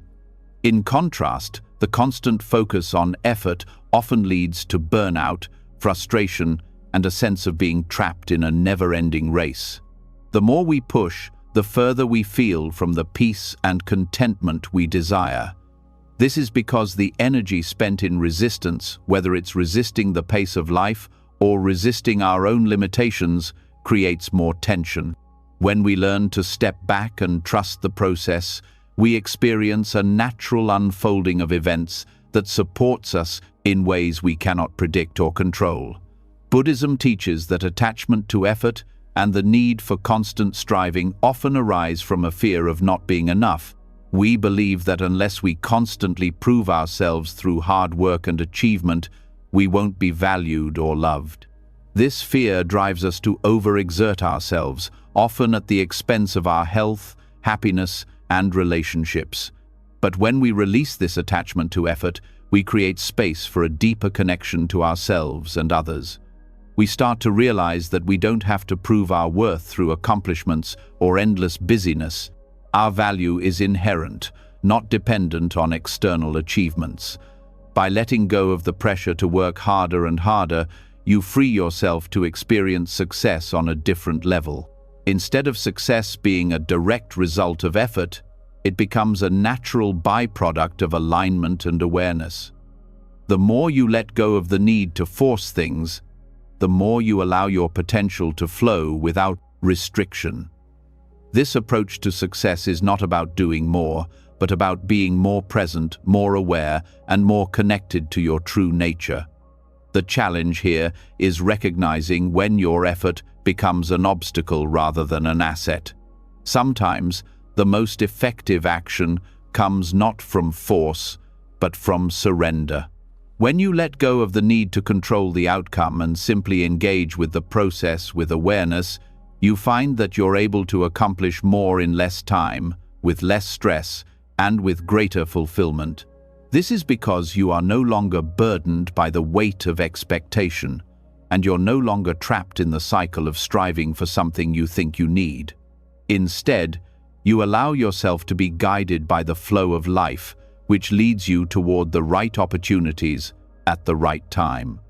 The paradox of effort is that by doing less, you can achieve more. This doesn't mean that you stop putting in the necessary work, but that you shift your approach. When you stop overthinking, stop micromanaging every detail, and stop trying to force every outcome, you start to see the natural course of events unfold. You allow things to happen rather than trying to make them happen. Buddhism teaches that attachment to results creates suffering. When you become overly focused on the end goal, you lose sight of the beauty and wisdom that exists in the journey. Life is not just about reaching a destination, it's about the experience of being fully present along the way. When you are constantly focused on effort and results, you miss the lessons, the growth, and the joy that come from simply living each moment. The mental strain that comes from overexerting yourself in the pursuit of achievement also creates inner tension. This tension blocks your natural flow and prevents you from tapping into your true potential.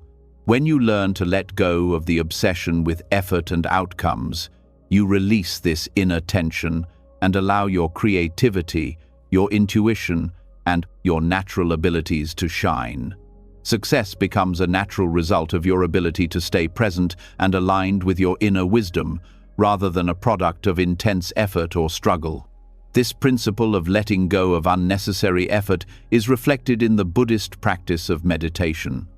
Meditation is not about trying to achieve a specific state of mind or force a particular outcome. It's about being present with whatever arises, without striving to change it or control it. This practice teaches us that when we stop trying so hard to control our thoughts or emotions, we create space for them to naturally settle on their own. The same principle applies to our external lives.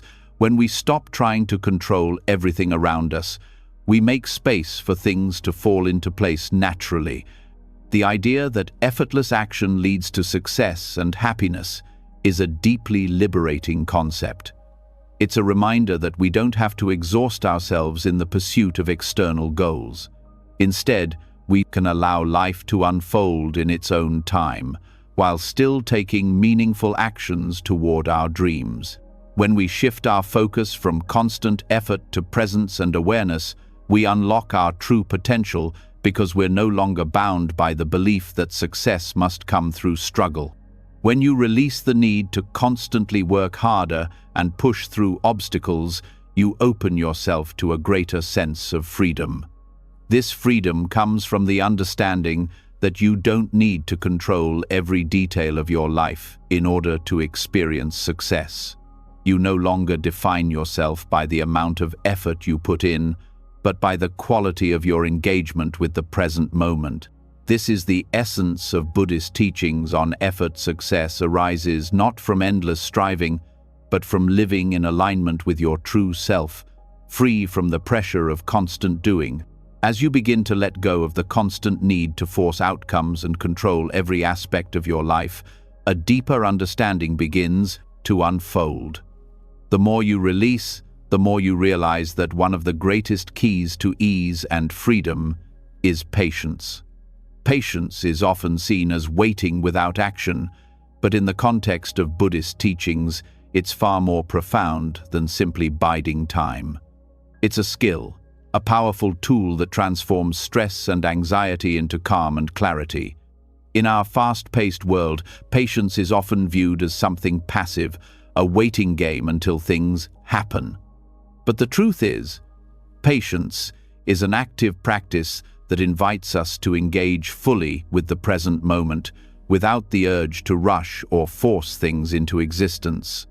It's about understanding that everything in life has its own pace, and that resisting this natural flow leads only to frustration, anxiety, and stress.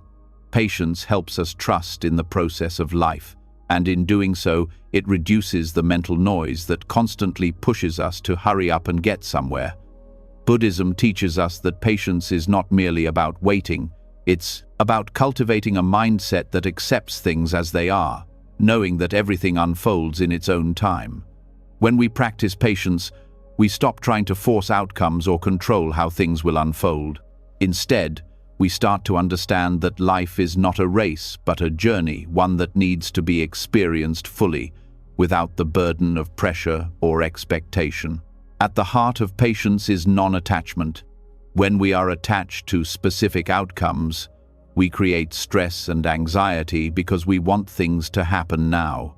But patience teaches us to release this attachment and trust that things will unfold as they should, even if we don't see the results immediately. Patience allows us to focus on the process rather than the destination, letting go of the pressure to control every step along the way. By doing so, we reduce the inner struggle that often comes with needing things to happen on our timeline. In Buddhism, one of the most powerful teachings is the idea that impatience creates suffering. When we are impatient, we are fighting against the natural flow of life. We push ourselves, we rush, and we force things to happen, all in an attempt to control the outcome. But this constant striving creates stress and tension in our bodies and minds. The more we fight against the flow, the more resistance we create, and the more suffering we experience. Patience, on the other hand, allows us to surrender to life's rhythm, to accept that not everything happens according to our plans or expectations. It helps us move through challenges with ease, knowing that things are unfolding in their own time. In daily life, practicing patience involves learning how to deal with delays, frustrations, and obstacles with grace and acceptance. It means being able to sit with discomfort without the need to immediately fix it or push through it. This can apply to small, everyday situations, waiting in line, dealing with traffic, or even waiting for a text response. These seemingly trivial moments are opportunities to cultivate patience. Each moment of waiting is an invitation to practice acceptance, to release the urge to rush, and to find peace in the present moment, even in the midst of what may feel like inconvenience or delay. When we cultivate patience, we also begin to shift our relationship with stress. In our culture, stress is often seen as a necessary part of life, the result of a busy schedule, high expectations, and the need to constantly perform. But when we practice patience, we learn to take a step back and observe our reactions to stress. We begin to see that stress is often a result of our resistance to what is. Patience allows us to stop fighting against the discomfort and to embrace the present moment, even when it's not ideal. In doing so, we reduce the mental tension that fuels stress, allowing us to move through difficult situations with more ease and clarity. Patience helps us cultivate resilience. Life is full of challenges, setbacks, and moments of uncertainty. The way we respond to these challenges often determines how much we suffer. When we are impatient, we tend to react impulsively, either by forcing things to happen or by withdrawing into frustration or despair. But patience teaches us to respond with wisdom and understanding. It allows us to weather storms without being overwhelmed, to stay grounded in our center even when the world around us feels chaotic. By practicing patience, we learn to resist the urge to react impulsively, instead choosing to respond with calm and thoughtfulness. Another important aspect of patience is its relationship to self-compassion. When we are impatient with ourselves, we create unnecessary pressure, we demand perfection, we rush through tasks, and we berate ourselves when things don't go as planned. But when we practice patience, we learn to treat ourselves with kindness and understanding. We give ourselves the space to grow, to make mistakes, and to learn at our own pace. This shift in mindset reduces self-criticism and allows us to move through challenges without feeling burdened by guilt or shame. Self-compassion is an essential component of patience because it allows us to be gentle with ourselves, even when we fail to meet our expectations. In Buddhist practice, meditation is a tool that helps cultivate patience. When we sit in stillness, we practice the art of being present with our thoughts and emotions, without the need to change or control them. Meditation teaches us that our thoughts are impermanent. They come and go on their own, without our interference. The more we resist our thoughts or push them away, the stronger they become. But through the practice of meditation, we learn to observe them without attachment or judgment. This observation, this patience with our own mental processes, gradually transforms how we interact with the world around us. Patience also plays a crucial role in personal growth.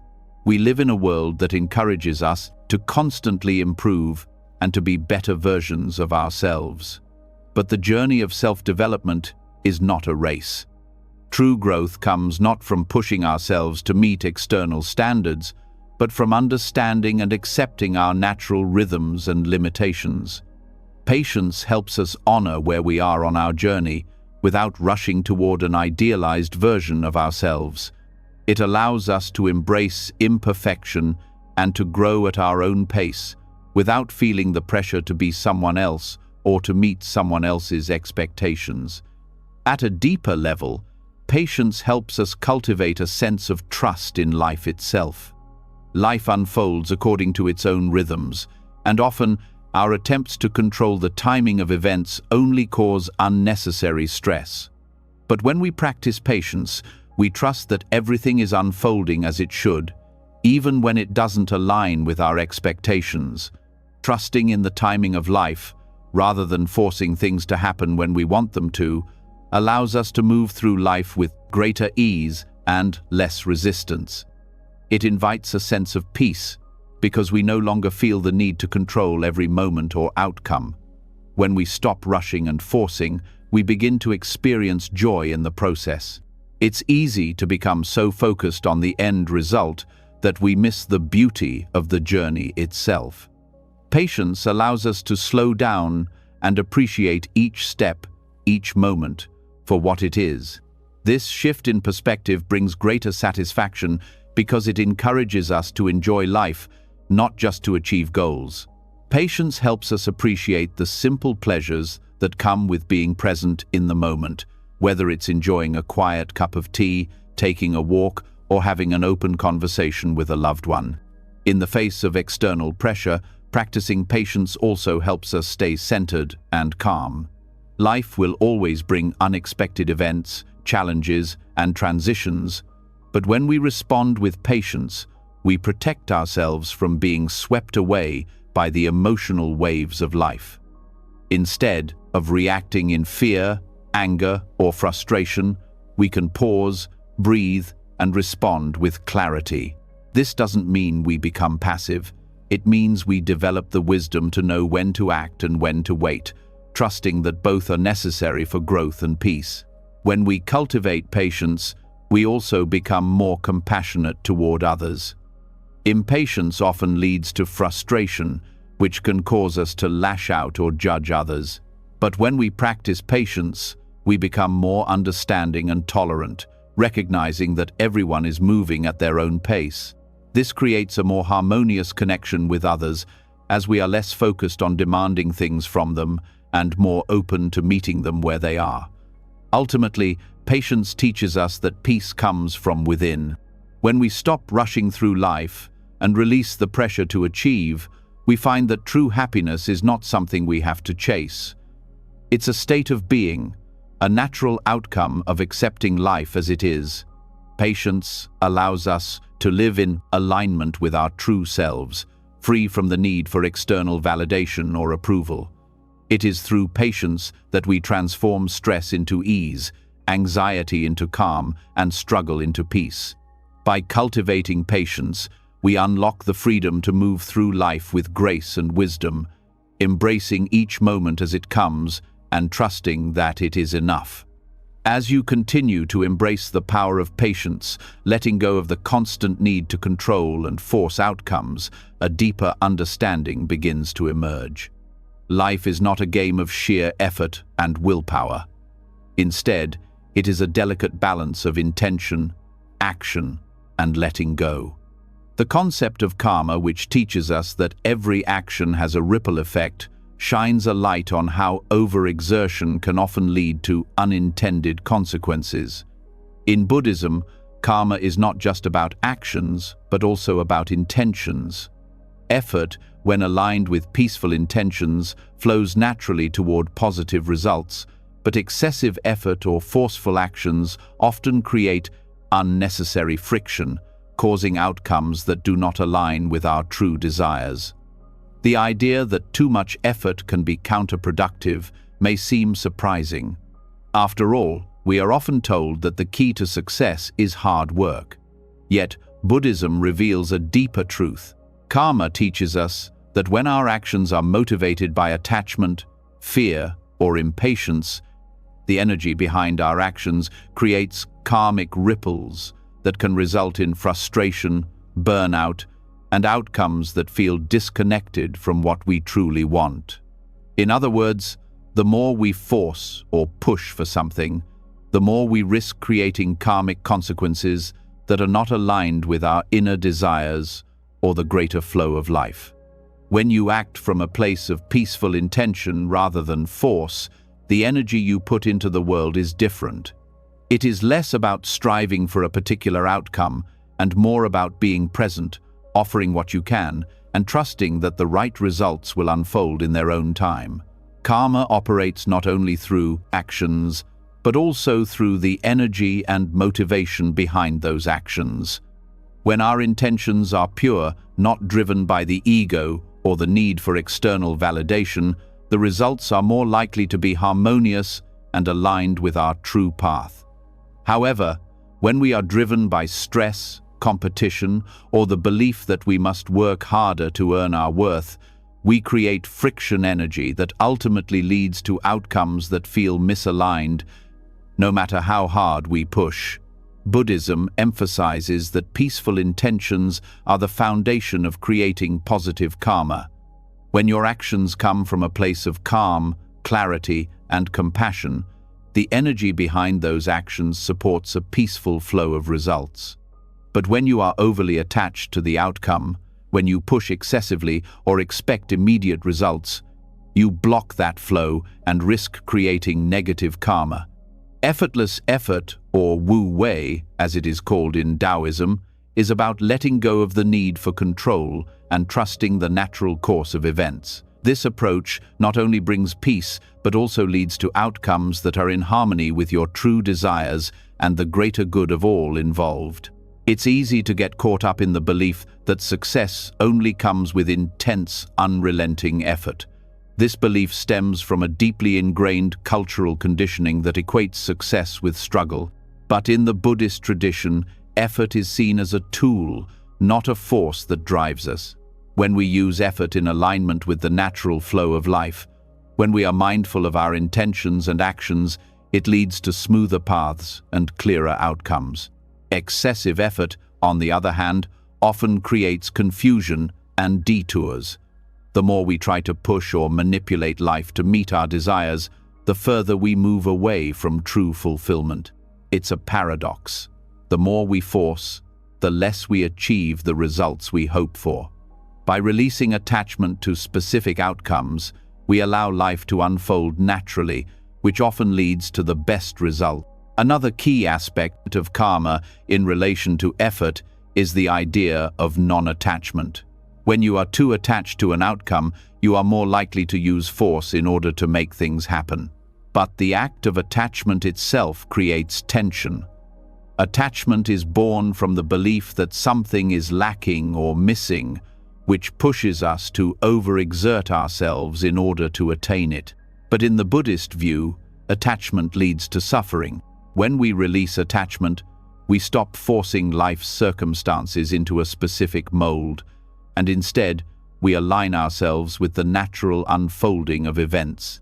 This non-attachment allows us to experience life with less tension and more ease, creating positive karma along the way. It's important to recognize that karma is not just about actions, but about motivation. When we act out of genuine care, love, or compassion, the energy behind our actions is far more aligned with the universe's flow than when we act out of fear, greed, or ego. For example, if you are working towards a goal purely because of external validation or to prove your worth to others, the karma created from that effort will be tinged with the negativity of attachment and desire. However, if your efforts are motivated by a sense of compassion or a desire to bring about good for others, even if the outcome is uncertain, your actions create positive karma, which leads to better results without the pressure or strain. One of the most insightful lessons from Buddhism about karma and effort is the understanding of timing. There is a natural rhythm to life, a timing that unfolds in ways we cannot always predict or control. When we are overly focused on forcing outcomes, we fail to recognize the right timing of events.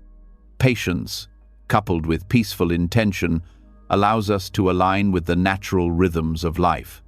When we trust the process and stop pushing against the natural flow, we start to recognize the right moments for action and the right moments for stillness. This awareness of timing helps us avoid overexertion and unnecessary struggle. Buddhism also teaches that mindfulness is key to understanding the relationship between effort and karma. By practicing mindfulness, we become more aware of the motivation behind our actions. Are we acting because we feel the need to prove ourselves? Are we pushing harder than necessary out of fear or competition? Or are we acting from a place of clarity, patience, and genuine desire to contribute positively? Through mindfulness, we become more conscious of the energy we are putting into the world, and we begin to see how our intentions shape our experiences. When we act with mindfulness, we not only reduce stress and overexertion, but also create positive karma that flows toward natural and beneficial outcomes. Peaceful intentions are also deeply connected to the concept of surrender. Surrender doesn't mean inaction or resignation. It means letting go of the need to control the outcome and trusting that things will unfold as they are meant to. The more we cling to a specific outcome, the more we push against the current of life. But when we surrender to the process, we trust that our efforts, however small or large, will have their place in the grand scheme of things. This surrender is an act of faith, faith in life, faith in our actions, and faith that the universe will guide us toward the best possible outcomes without the need for force. This connection between karma and effort also helps us understand how overexertion can lead to unwanted outcomes. The idea that more effort equals better results is rooted in the belief that we can control everything. But this belief is a trap. The harder we try to push against life, the more resistance we create, and the more we block the natural flow of success. By overexerting ourselves, we may actually prevent the results we are seeking, as the energy we put out is met with resistance rather than alignment. In contrast, when we act with peaceful intention, we trust that our actions will bear fruit at the right time and in the right way, without the need for excessive force. Ultimately, the relationship between karma and effort reveals a deeper understanding of how to live in harmony with life. The key is to release the attachment to results and stop forcing outcomes. Effort is not about working harder or longer. It's about working with awareness and mindfulness, letting go of the need to control and trusting that our actions, rooted in peaceful intention, will lead to the best possible results. When we act with clarity and trust, we begin to experience a life of ease and flow, where the karma we create is aligned with our true desires, and where success comes naturally, without the struggle. This approach doesn't just create good karma, it allows us to live a life of freedom, peace, and fulfillment, rooted in the understanding that effort, when balanced with mindfulness and trust, is the key to unlocking our natural potential. As you begin to recognize how overexertion can hinder your path to success, you're presented with a powerful truth: life has its own timing and rhythm. The more you push against it, the more you create tension and resistance. However, when you let go of the need to force and control, something incredible happens: trust. Trust is the quiet force that allows everything to fall into place with ease. Trust in life's unfolding is a practice rooted in Buddhist wisdom, and it holds the key to unlocking miracles without the weight of constant struggle. In Buddhism, trust is not about blind faith. It is a deep knowing that life, with all its unpredictable twists and turns, is inherently moving toward harmony. This type of trust is about surrendering control and allowing the natural flow of the universe to work through you. It's about realizing that you don't have to have everything figured out, and that in surrendering to life's process, you create space for things to unfold in ways that are often better than you could have ever planned or imagined. When you trust in the process of life, you stop clinging to the need to control every aspect of your experience. Instead, you step back, become present, and allow life to take its course. It's about trusting that everything happening is part of a greater design, even if you can't see the full picture at the moment. The more you trust, the less you interfere with life's natural flow, and the more you allow synchronicity to guide you. The key is to remember that life is always unfolding, even in the moments when things don't seem to be going the way you want them to. At its core, The power of trust is the ability to step into the unknown without fear. Trust is about knowing that life is a journey, not a destination, and that every experience, every moment, is leading you toward your growth. When you stop trying to control every outcome, you create a space where the right opportunities, people, and circumstances can come into your life naturally. It's as if the universe is working on your behalf, but only if you allow it to, without the constant interference of your own anxiety or doubt. One of the most significant aspects of trust is that it allows us to stop worrying about the future. Worry is a form of control, a way of mentally preparing for outcomes that may never happen. But the more you trust that life is unfolding exactly as it should, the more you let go of the need to micromanage every moment. Trust gives you the ability to let go of the mental chatter that keeps you constantly anticipating what's next. The more you trust, the more you experience peace in the present moment, fully engaged with what's happening right now instead of what could happen in the future. Buddhist wisdom teaches that attachment to outcomes is a major source of suffering. We often think that in order to be happy, things must happen in a particular way. We expect things to unfold in a manner that aligns with our desires. But when reality doesn't meet our expectations, we experience frustration. But when we trust in the process of life, we let go of these fixed expectations. We learn to embrace life as it comes, with all its imperfections and surprises. Trust allows us to let go of the need for specific results and simply engage with life as it is, knowing that everything is in constant motion and that this too shall pass. Trust in the process also means embracing uncertainty. Uncertainty is uncomfortable for most people, but the more you trust life, the less you feel the need to control every outcome. You stop holding on to the idea that you need to know exactly how things will turn out. Instead, you learn to be open to the unknown, understanding that some of the best outcomes arise from unexpected circumstances. The more you allow yourself to be comfortable with uncertainty, the more you experience life's flow in its truest sense. You are no longer caught in the grip of needing to have a plan for every moment. Instead, you trust that you will be guided, step by step, without needing to know the full path in advance. The act of trusting life's process also ties directly into patience. Patience isn't about waiting passively for things to happen. It's about engaging with life without the need to rush or force. When you trust in the timing of life, you develop patience not just with external circumstances, but with yourself. You stop rushing through life, trying to achieve more, faster, and better. Instead, you allow each moment to unfold as it should, knowing that everything has its own pace. Trust and patience go hand in hand, because trusting the process allows you to be patient with the way things unfold, even when it takes longer than you expected. Trust also cultivates resilience. Life inevitably brings challenges, obstacles, and discomfort. But when you trust that these experiences are part of the journey, you are better equipped to handle them.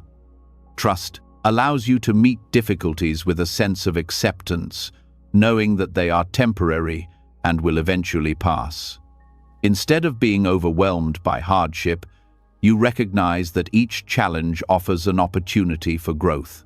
Trusting in the process allows you to embrace adversity without fear, because you understand that every experience, both good and bad, is contributing to your personal evolution. Through trust, we also unlock the power of intuition. The more we release the need to control and force outcomes, the more we create the mental clarity needed to listen to our inner wisdom. Trusting life allows us to tap into our intuition, that quiet voice within that knows what is right for us. When we're constantly trying to control everything around us, we drown out this inner voice. But when we trust the process, we create space for intuition to guide us. showing us the way forward without force. One of the most beautiful aspects of trust is that it helps you connect with others in a more authentic and meaningful way. When we trust the process of life, we also trust the people we encounter along the way. We stop seeing them as obstacles to our success and begin to see them as partners in the journey. Trust allows us to engage with others without the fear of manipulation or control. We are no longer trying to control how people behave or what they think of us. Instead, we allow our relationships to unfold naturally, guided by mutual respect and understanding. In the Buddhist tradition, trust in the process of life is deeply connected to non-attachment to self. When we are attached to a specific identity or outcome, we constantly feel the need to control how others perceive us, how we perform, and how our lives unfold. But trust in life allows us to let go of this attachment, to stop seeing ourselves as rigid, fixed identities, and instead to flow with the natural unfolding of life. We understand that we are not defined by our past, our achievements, or our roles, and that we are free to evolve as life presents new challenges and opportunities. Trust also enhances our ability to forgive both others and ourselves. When we trust the process, we let go of the need for everything to be fair or right. We begin to understand that life unfolds in ways that we cannot always control, and that holding on to grudges or resentment only creates suffering. Trust allows us to forgive, not because we condone the actions of others, but because we trust that life's journey has its own lessons for everyone involved.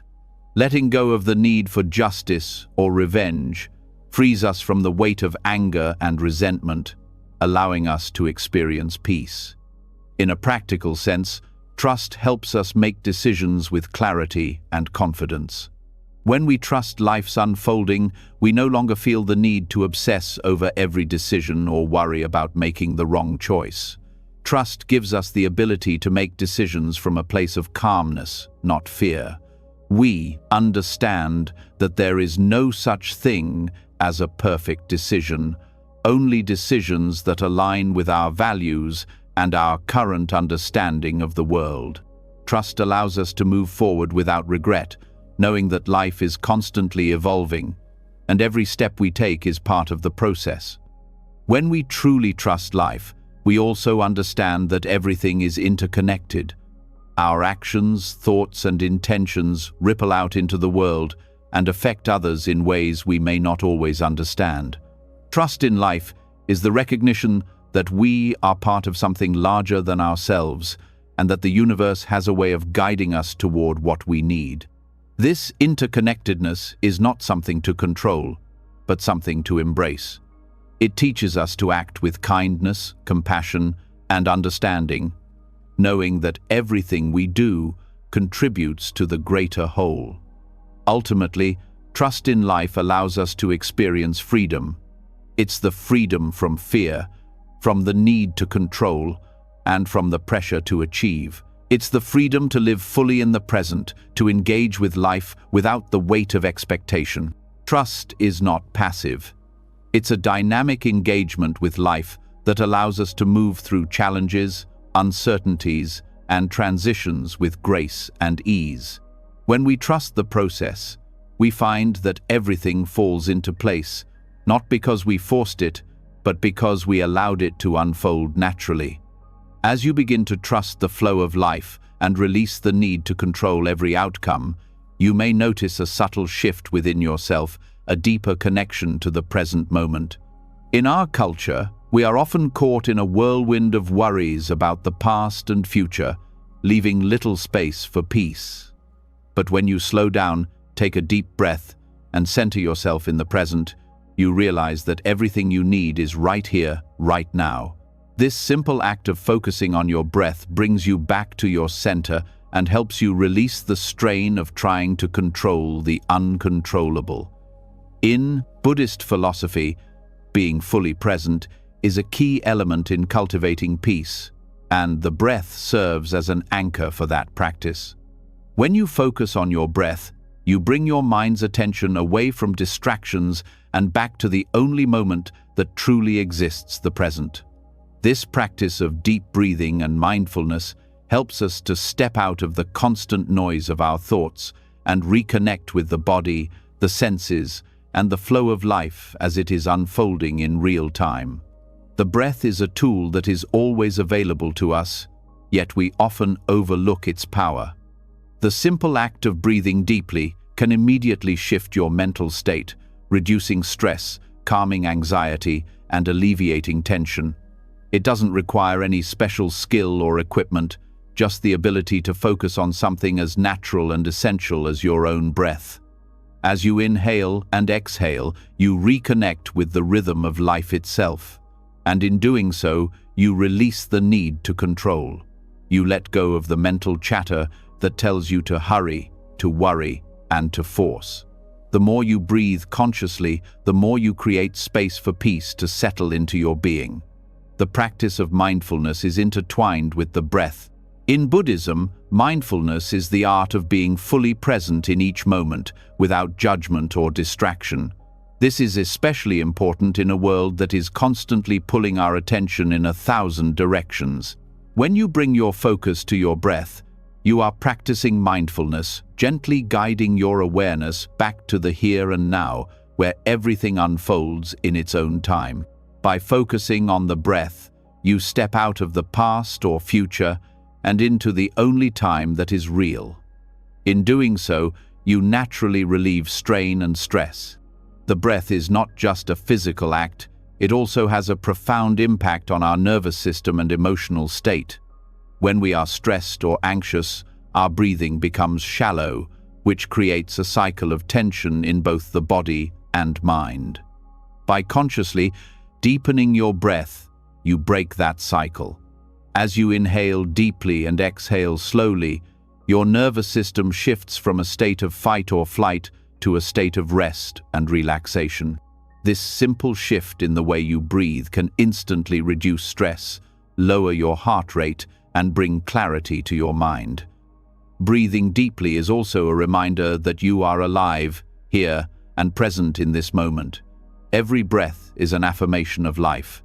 When we become aware of our breath, we are reminded that we don't need to do anything to earn our existence. We don't need to struggle or force. Simply being present is enough. This realization is liberating. It allows us to let go of the constant striving for something more and to appreciate the inherent peace that exists in just being. Through the breath, we reconnect with the simplicity of life. And in that simplicity, we find freedom from the pressure to control. The breath also has the ability to bring us into a state of balance. When we are caught in our thoughts, especially during times of stress, we tend to lose touch with the present moment. Our bodies and minds become disconnected, and we start to feel overwhelmed. But by focusing on the breath, we restore balance between mind and body.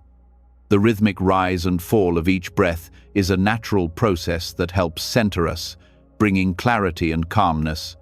The more we practice this, the more we become aware of how closely our thoughts and emotions are tied to our physical state. By cultivating awareness of our breath, we strengthen our ability to respond to life with calmness and perspective, rather than reacting out of anxiety or tension. The act of mindful breathing encourages acceptance of the present moment as it is. Often, the strain in our lives comes from resisting what is happening right now, wishing things were different, or worrying about what may come next. The breath invites us to pause and accept the flow of life, just as it is. Each breath reminds us that life moves in cycles, and just as we inhale and exhale, so too do the events of our lives ebb and flow. When we let go of resistance and accept the present moment, we allow life to unfold without the need for force or struggle. This acceptance fosters peace and reduces the emotional strain of trying to make things fit into a specific narrative. One of the most powerful aspects of focusing on the breath is its ability to bring us into a state of non-reactivity. When we are caught up in our thoughts, It's easy to become reactive, quick to judge, blame, or criticize. But by focusing on the breath, we can pause before reacting.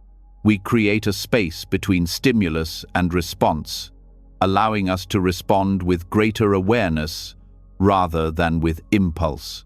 This practice of non-reactivity is crucial in breaking the cycle of habitual, automatic responses that often lead to stress or conflict.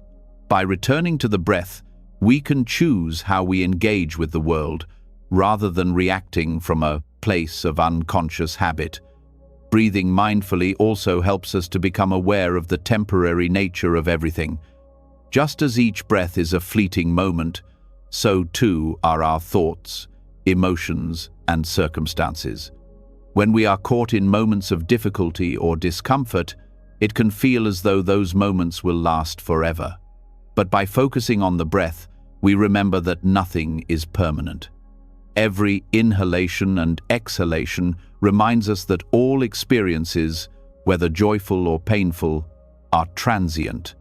This understanding helps us to navigate life's challenges with greater ease, knowing that they will pass, just as our breath flows in and out. Mindful breathing also has a grounding effect. It helps us stay anchored in the present, even when external circumstances or internal turmoil threaten to pull us in many directions. The breath is always with us. It's a constant, unchanging presence that connects us to the here and now. Whenever we feel overwhelmed, disconnected, or lost, we can always return to our breath as an anchor. This grounding quality of the breath helps us stay centered, calm, and balanced in the face of uncertainty or stress. As you deepen your awareness of the breath, you also begin to cultivate patience with yourself and others. In today's world, we are often taught to be impatient, always looking for quicker solutions, faster results, and immediate gratification. But the practice of mindful breathing teaches us to slow down and appreciate the process of life. It reminds us that things take time to unfold, and that we don't need to rush to the finish line. When we practice patience through the breath, we begin to extend that same patience to the world around us. We stop demanding instant results from others, and instead, we allow them the space to unfold naturally, just as we allow our own breath to come and go without force.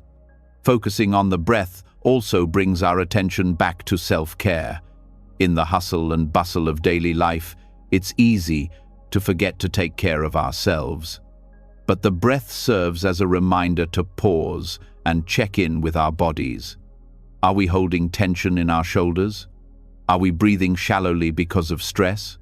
By taking a moment to focus on our breath, we reconnect with our bodies and become more aware of where we are holding stress or discomfort.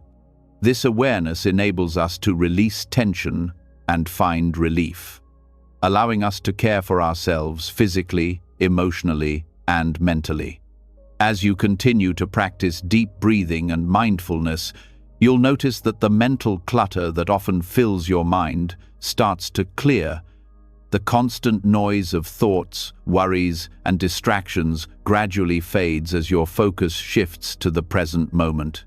In this space of mental clarity, you are able to see things more clearly, make decisions with more wisdom, and engage with life in a more meaningful way. The breath is a tool that helps you not only release stress but also gain insight and perspective. Finally, by making breath awareness a regular practice, you begin to develop a deeper connection to yourself and the world around you. You start to realize that the breath is not just a biological function, but a spiritual one that connects you to the rhythm of life. Every inhale is a reminder of the life force that flows through you, and every exhale is a release of what no longer serves you. This dance between inhale and exhale mirrors the dance of life itself, where we come into being and gradually let go of what we no longer need. By aligning ourselves with this natural flow, we can navigate life with more ease, less strain, and more peace. As you continue to explore the peace that comes from focusing on the breath, surrendering control, and trusting life's natural rhythm, you may begin to notice a powerful shift in how you experience the world around you. Life's constant ups and downs, the contrasts between joy and sorrow, success and failure, are inevitable. But what if, instead of fighting against them, you embrace them as part of the natural order? This is one of the most profound teachings in Buddhism, the wisdom that tells us to look beyond the dualities of life and embrace its contrasts without resistance. We live in a world that thrives on categorization, labeling everything as either good or bad, positive or negative, success or failure. But this dualistic thinking limits us and creates unnecessary suffering. We constantly strive to keep everything in the good column while pushing away what we perceive as bad. In doing so, we find ourselves constantly in a battle against our circumstances, our emotions, and the ever-changing flow of life. But Buddhist teachings invite us to step beyond this binary thinking, showing us that life's contrasts don't need to be battled or balanced in the way we think they do. Instead, they can be embraced as natural expressions of life's flow. Buddhism encourages us to observe the impermanent nature of all things. Everything, whether it's our emotions, our successes, or our hardships, is in constant flux. We experience joy, but it will eventually fade into sadness or challenge. We achieve a goal, only to encounter a new one that requires effort. This constant shift is the nature of life, and when we stop resisting it, we begin to experience a profound freedom. Duality, the notion that there are opposites, is part of the human condition, but it doesn't define us. In embracing these opposites, without attaching labels of good or bad, we step into a deeper understanding of ourselves and the world. The notion of balance often seems like an ideal we should be striving for. We seek to manage the tension between happiness and sadness, success and failure, comfort and discomfort. However, when we focus too much on achieving a perfect equilibrium, we can end up forcing an unnatural stability onto life. Trying to force balance creates a subtle form of resistance. Instead of trying to impose balance, Buddhist teachings encourage us to embrace life's fluctuations naturally. Life will always move between highs and lows, and the more we accept this flow, the less strain we feel. When we resist the contrasts in life, we are often reacting from a place of fear or attachment. We fear the pain that comes with loss or failure, and we become attached to the moments of joy and success, hoping they will never end. However, this attachment creates suffering because we are constantly expecting life to stay in one state. The reality is that nothing stays the same. The more we resist this natural change, the more we struggle. But when we embrace life's inevitable contrasts, we stop fighting against what is. We begin to see that both joy and sorrow, pleasure and pain, are part of the same continuum, and we can experience peace in the midst of both. This is the true meaning of acceptance in Buddhist philosophy. Acceptance doesn't mean passively letting things happen to us, but rather acknowledging the reality of the moment without resistance. When we accept that life is full of both high and low points, we free ourselves from the desire to control or avoid certain experiences. Instead of pushing away discomfort or clinging to happiness, we allow them to coexist. Both are fleeting, and both are necessary for our growth. Embracing this truth allows us to move through life with more ease, because we are no longer in a constant struggle to keep things in one state. The practice of mindfulness supports this acceptance. Mindfulness invites us to experience each moment fully, without judgment. We observe life as it is, rather than trying to categorize it into good or bad. This practice helps us detach from our habitual reactions, like the tendency to avoid discomfort or chase after pleasure. Instead, mindfulness teaches us to be present with what is happening right now, accepting both the pleasant and the unpleasant aspects of our experience. When we do this, we see that both sides of the coin are just that, two sides of the same experience. Neither is more real or important than the other. They simply arise and pass away, and by observing them with mindfulness, we free ourselves from the weight of judgment and resistance. One of the key concepts in Buddhist thought is emptiness, which teaches us that nothing is inherently one way or another. Everything is in a constant state of change and is interdependent with other things. In this way, life's contrasts such as good and bad, joy and pain are not opposites at all, but simply different expressions of the same process. Emptiness teaches us that all things arise, exist for a time, and eventually fade away. This insight allows us to let go of the need to label life's experiences, realizing that they are all part of the same fluid process. Instead of trying to separate our experiences into neat categories, we allow them to simply be. This also ties into the Buddhist practice of non-attachment. When we are attached to the idea that certain experiences are good and others are bad, we create unnecessary tension. We struggle against what we don't want while desperately clinging to what we do. But when we let go of our attachments to outcomes, we stop resisting life's natural ebb and flow. We stop forcing balance between opposing forces and instead allow them to exist together.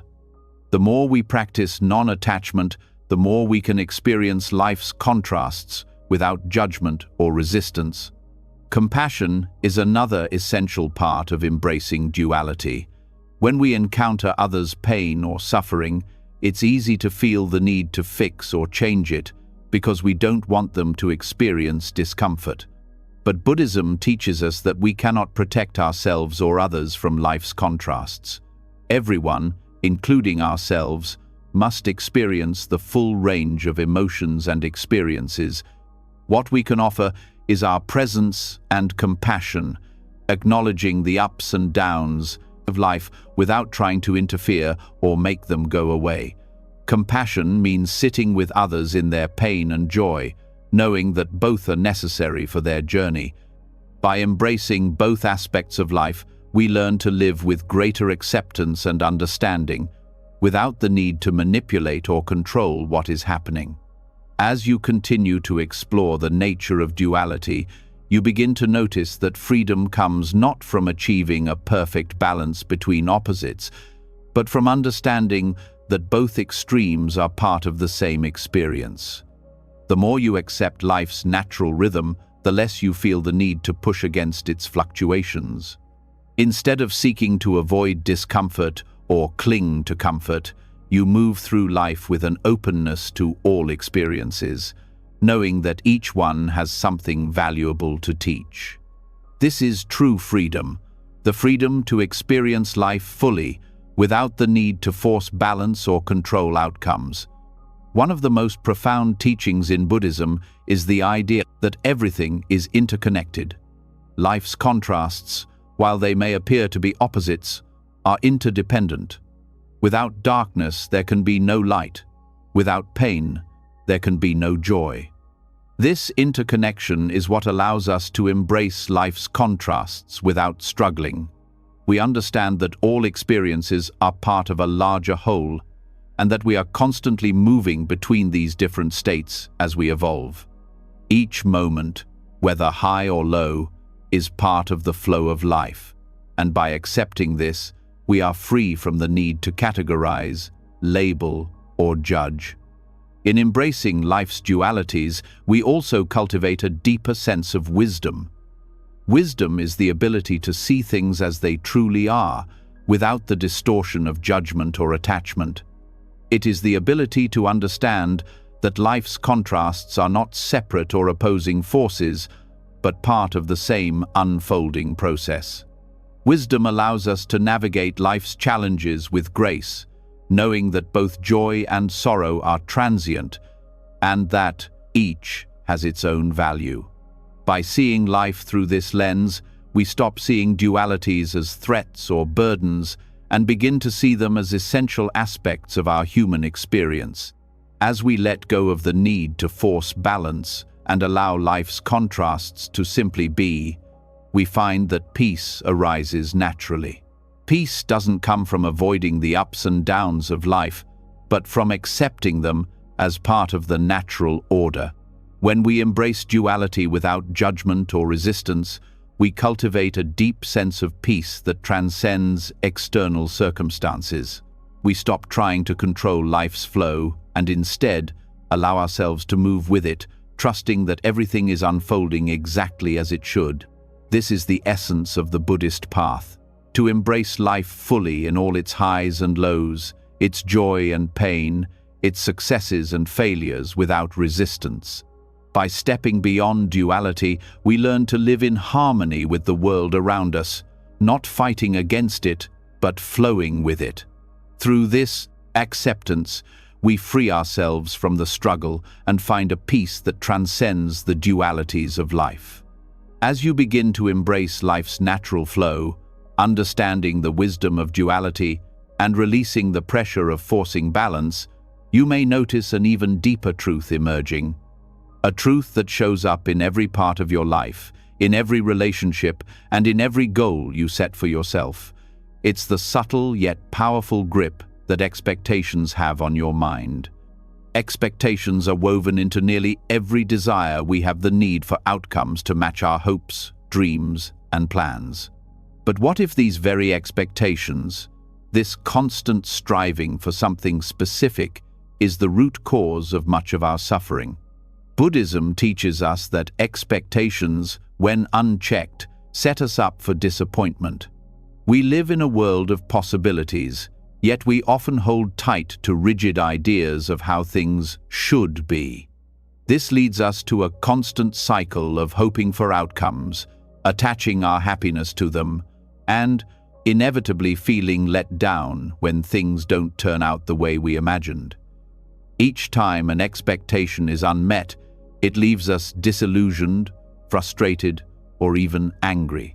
But the truth is, the problem isn't with life's unpredictability or the failures we experience, it's with our attachment to specific outcomes.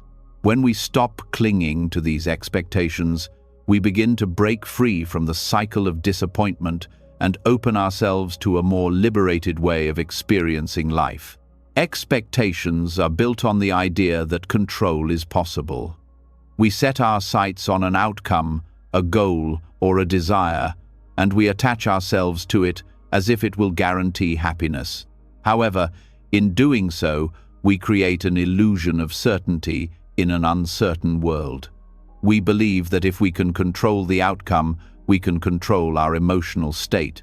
Yet life is full of uncertainty and change, and no matter how much effort we put into forcing things to fit into our desired outcome, they may not align as we planned.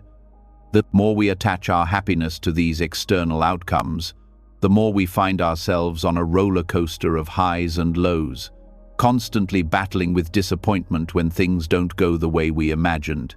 The Buddhist concept of non-attachment offers a powerful antidote to this cycle. Non-attachment doesn't mean indifference, rather, it means engaging with life without clinging to specific results. It's the understanding that our happiness doesn't depend on whether or not things turn out the way we want them to. By letting go of the need for specific outcomes, we free ourselves from the constant cycle of disappointment. This doesn't mean we stop setting goals or making efforts. It means we release our attachment to the result, allowing ourselves to experience peace regardless of the outcome. The attachment to expectations often causes suffering because it places our emotional well-being in the hands of external factors. When we tie our happiness to specific events, people, or achievements, we set ourselves up for disappointment when those things don't meet our expectations. This is not to say that we shouldn't aim for meaningful goals or aspirations, but rather that we should approach them with a sense of openness and flexibility. We must learn to embrace life as it unfolds, without rigidly adhering to how we think things should be. When we stop clinging to the outcome, we find that the journey itself holds the true rewards. By embracing non-attachment to outcomes, We stop holding on to the narratives we've created about how our lives should look. These narratives, shaped by cultural ideals, personal desires, and external pressures, often cloud our perception of reality. When our expectations aren't met, we feel that reality has let us down, that we've been denied the happiness or success we deserve. However, this thinking creates unnecessary suffering. The key is to release the need for things to unfold in a certain way and accept them as they are. The moment we stop resisting, we create space for peace and acceptance, transforming the disappointment into an opportunity for growth and learning. Expectations often arise from a deep sense of lack, the feeling that we are not enough or that we need something outside of ourselves to complete us. This constant striving for fulfillment through external circumstances leads to disappointment because nothing external can provide lasting satisfaction. Buddhism teaches us that true happiness comes from within, and by letting go of the attachment to external outcomes, we reconnect with our inner peace. We stop looking for validation from the world around us and begin to find it in our own being. When we release our need for outcomes, we open ourselves to the present moment where true contentment lies. One of the most freeing aspects of releasing expectations is the ability to be present in the moment. When we let go of the need for things to turn out a specific way, we can engage with life as it is, without the constant mental chatter of wishing things were different. This presence brings clarity, peace, and an appreciation for what is happening right now, not for what we hope will happen. We begin to experience life more fully, appreciating the nuances of each moment without being weighed down by the pressure of future expectations. When we are constantly attached to expectations, we also limit ourselves by narrowing our vision of what is possible. We may become fixated on a specific goal or outcome, believing that it is the only path to happiness or success. This narrow focus prevents us from seeing the full range of possibilities that life has to offer. By letting go of rigid expectations, we open ourselves to new opportunities that we may not have considered, allowing life to surprise us in ways we could never have planned. In Buddhism, there is a strong emphasis on letting go of the need for control, not just over outcomes, but over other people and situations as well. When we expect others to behave in a certain way, or when we try to control their actions or decisions, we create tension and frustration. The more we try to control, the more resistance we build, and the more disappointed we become when things don't align with our expectations. Letting go of the need to control others is a powerful practice of non-attachment. It frees us from the burden of trying to shape the world around us and allows us to accept people as they are, without imposing our expectations upon them. Acceptance is the counterpart to non-attachment. Acceptance does not mean resignation. It means acknowledging reality as it is, without trying to change or manipulate it. When we accept that life is unpredictable and that things don't always go according to plan, we stop fighting against what is. This acceptance reduces stress and disappointment because we no longer measure our happiness by external circumstances. Instead, we allow ourselves to flow with life, trusting that each moment is an opportunity for growth, even if it doesn't match our expectations. The key to breaking free from the cycle of disappointment is awareness. The awareness that our attachment to expectations is what causes our suffering. The more we are aware of the expectations we place on ourselves, others, and life itself, the more we can choose to let them go. Awareness allows us to recognize when we are attaching our happiness to an outcome, and it gives us the freedom to choose a different path. Instead of clinging to what we think should happen, we can engage with life fully, trusting that whatever unfolds is exactly what we need.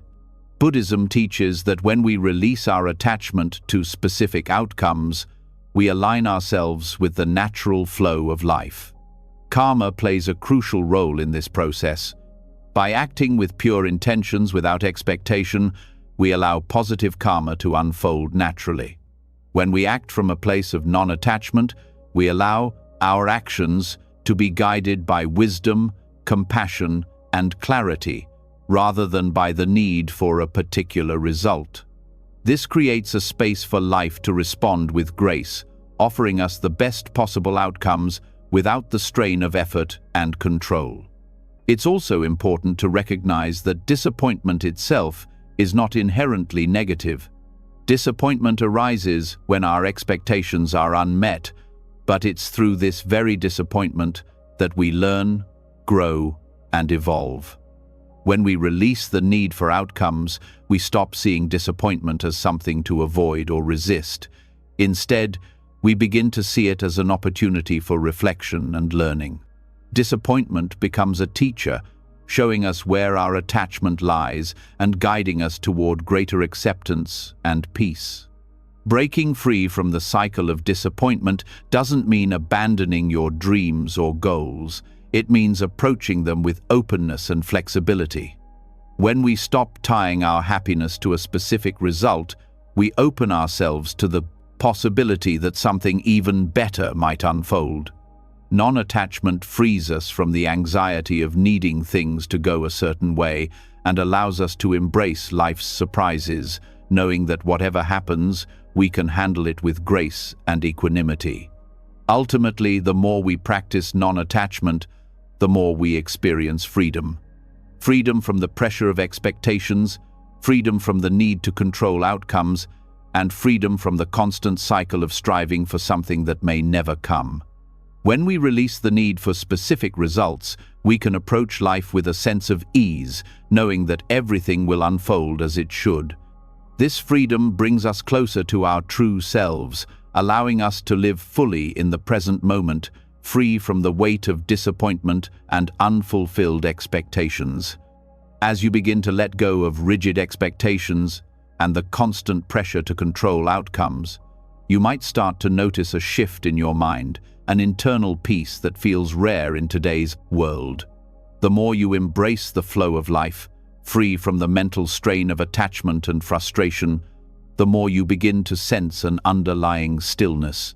It's a quiet space that holds within it the potential to dissolve the tension that often leads to conflict in our thoughts, emotions, and actions. To cultivate this peace more fully, there is a powerful tool that the Buddha shared with us: meditation.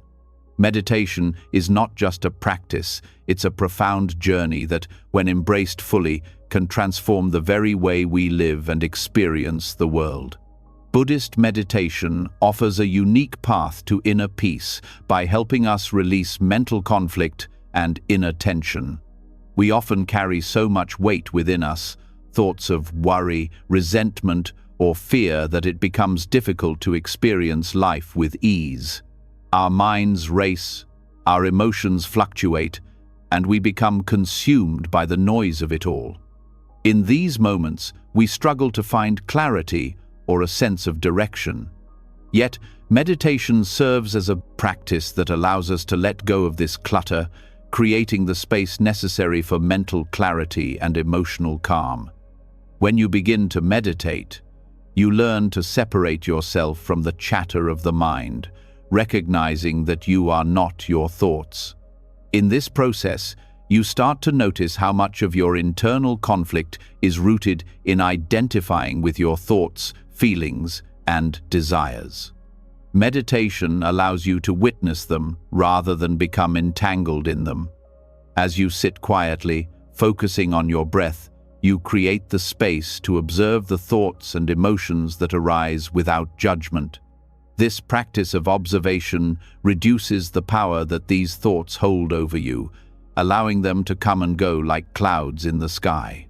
The more you do this, the less mental conflict you experience, and the more you can live in alignment with your true self.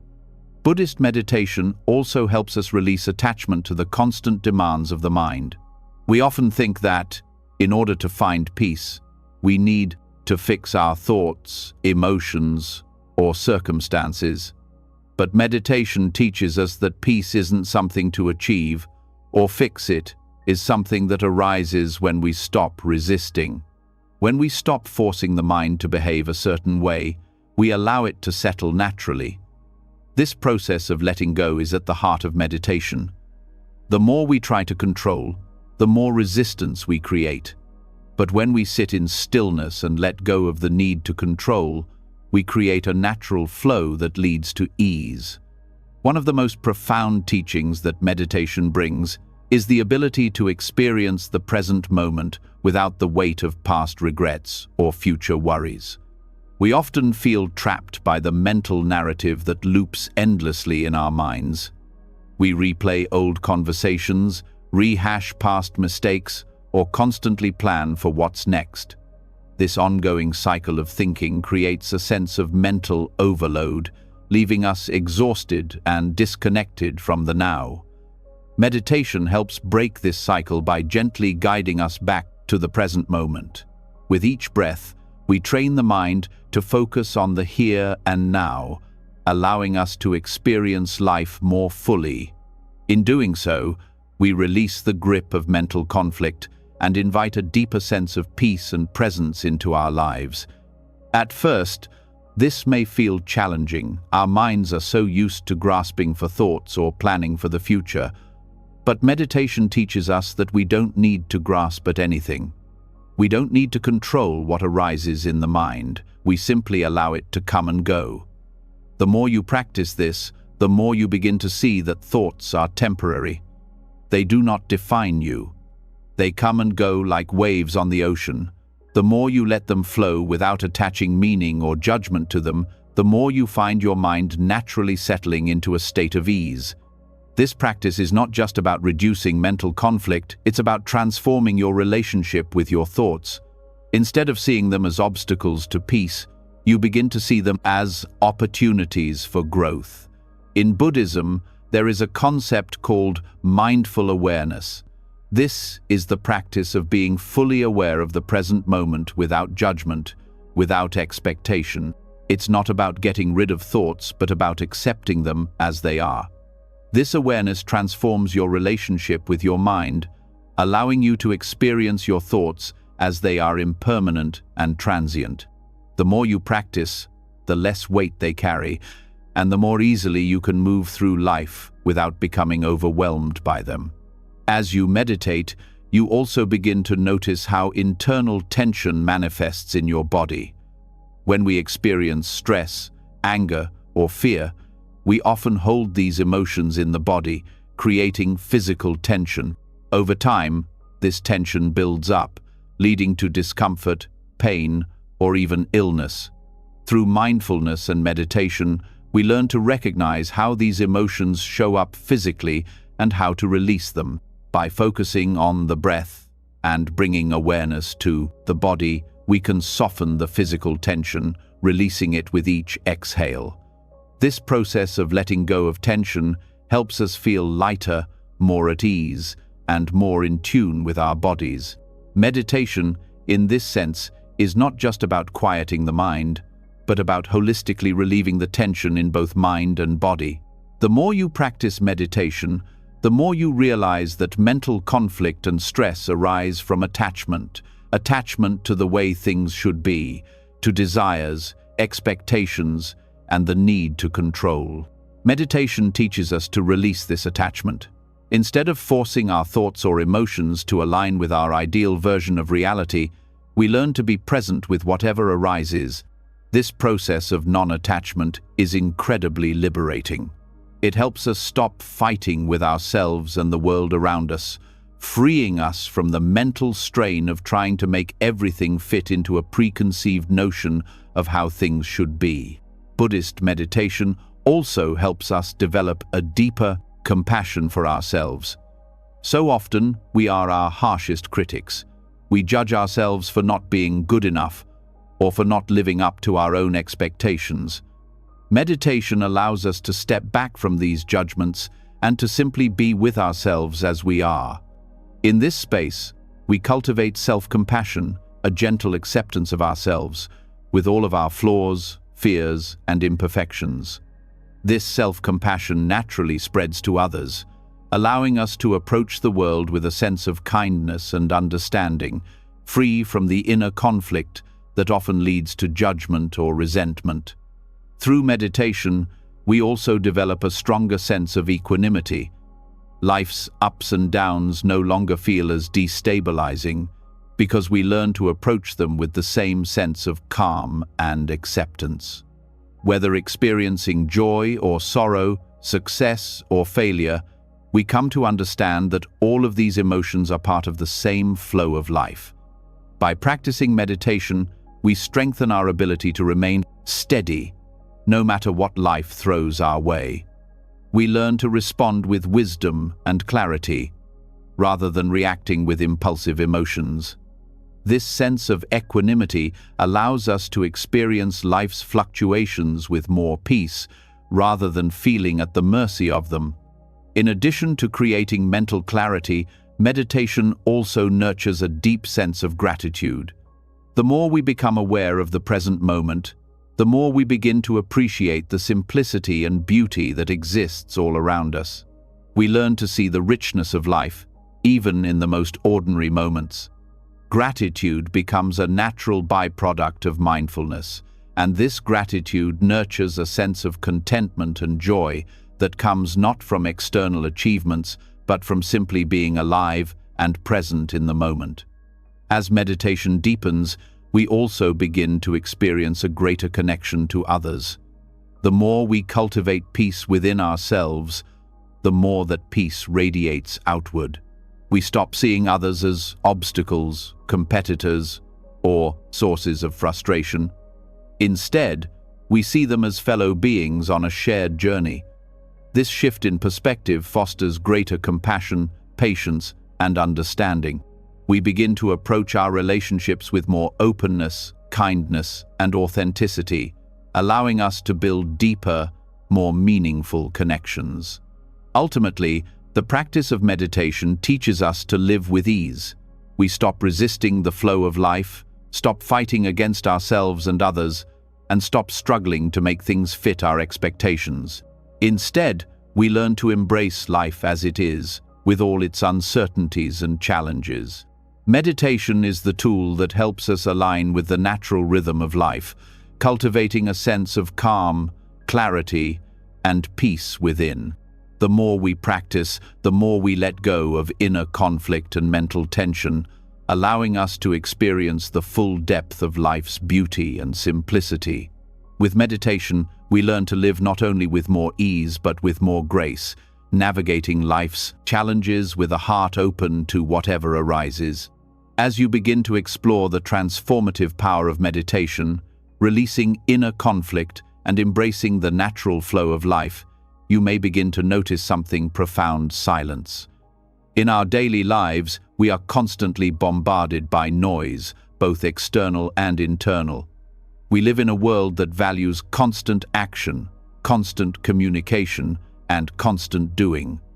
Yet, as you deepen your practice and experience the peace that comes with letting go of mental tension, you might realize that it's in silence, both external and internal, that true clarity and insight arise. Silence has a hidden power, one that can transform the way we live, think, and engage with the world around us. The world outside is noisy, people are talking, devices are buzzing, and distractions are everywhere. But the noise inside us is often louder. Our minds race with thoughts, worries, desires, and judgments, constantly pulling us away from the present moment. In the midst of all this chaos, it's easy to lose touch with the clarity and wisdom that reside within us. But silence, when cultivated both in our surroundings and in our minds, creates the space needed for those deeper truths to emerge. Buddhism teaches us that silence isn't simply the absence of sound. It's the presence of something far more powerful: stillness. Stillness is not passive. It is an active engagement with the present moment, a space where we can listen deeply to ourselves, to others, and to the world around us. In the stillness, we find the clarity we need to make decisions, to navigate challenges, and to connect with our inner wisdom. In the quiet moments, free from the constant buzz of thoughts and distractions, we experience life as it truly is, without the filter of judgments or expectations. Silence, however, is not something we are often comfortable with. We live in a society that constantly pushes us to be busy, to do more, to speak louder, and to fill every gap with activity. Silence feels uncomfortable, almost unnatural, because we have been conditioned to believe that doing is the path to success, to meaning, and to fulfillment. But in the practice of silence, we begin to see that the opposite is true. It is in the absence of noise that we find the room to hear the wisdom of our own hearts and minds. Silence creates space for us to stop doing and simply be. In this being, we begin to connect more deeply with our inner selves, with others, and with the flow of life itself. The power of silence is deeply connected to the concept of non-attachment. Just as we let go of the need to control outcomes and release expectations, we also learn to release our attachment to the constant noise of the world. We stop clinging to the idea that we must always be doing something or talking about something in order to be valuable. Silence teaches us that we don't have to prove our worth through activity or words. Our value lies in simply being present with ourselves and the world, without the need for constant stimulation. In silence, we allow our natural flow of thoughts, emotions, and experiences to arise, without forcing them to conform to external expectations. It's through this practice of silence that we can start to experience the true power of mindfulness.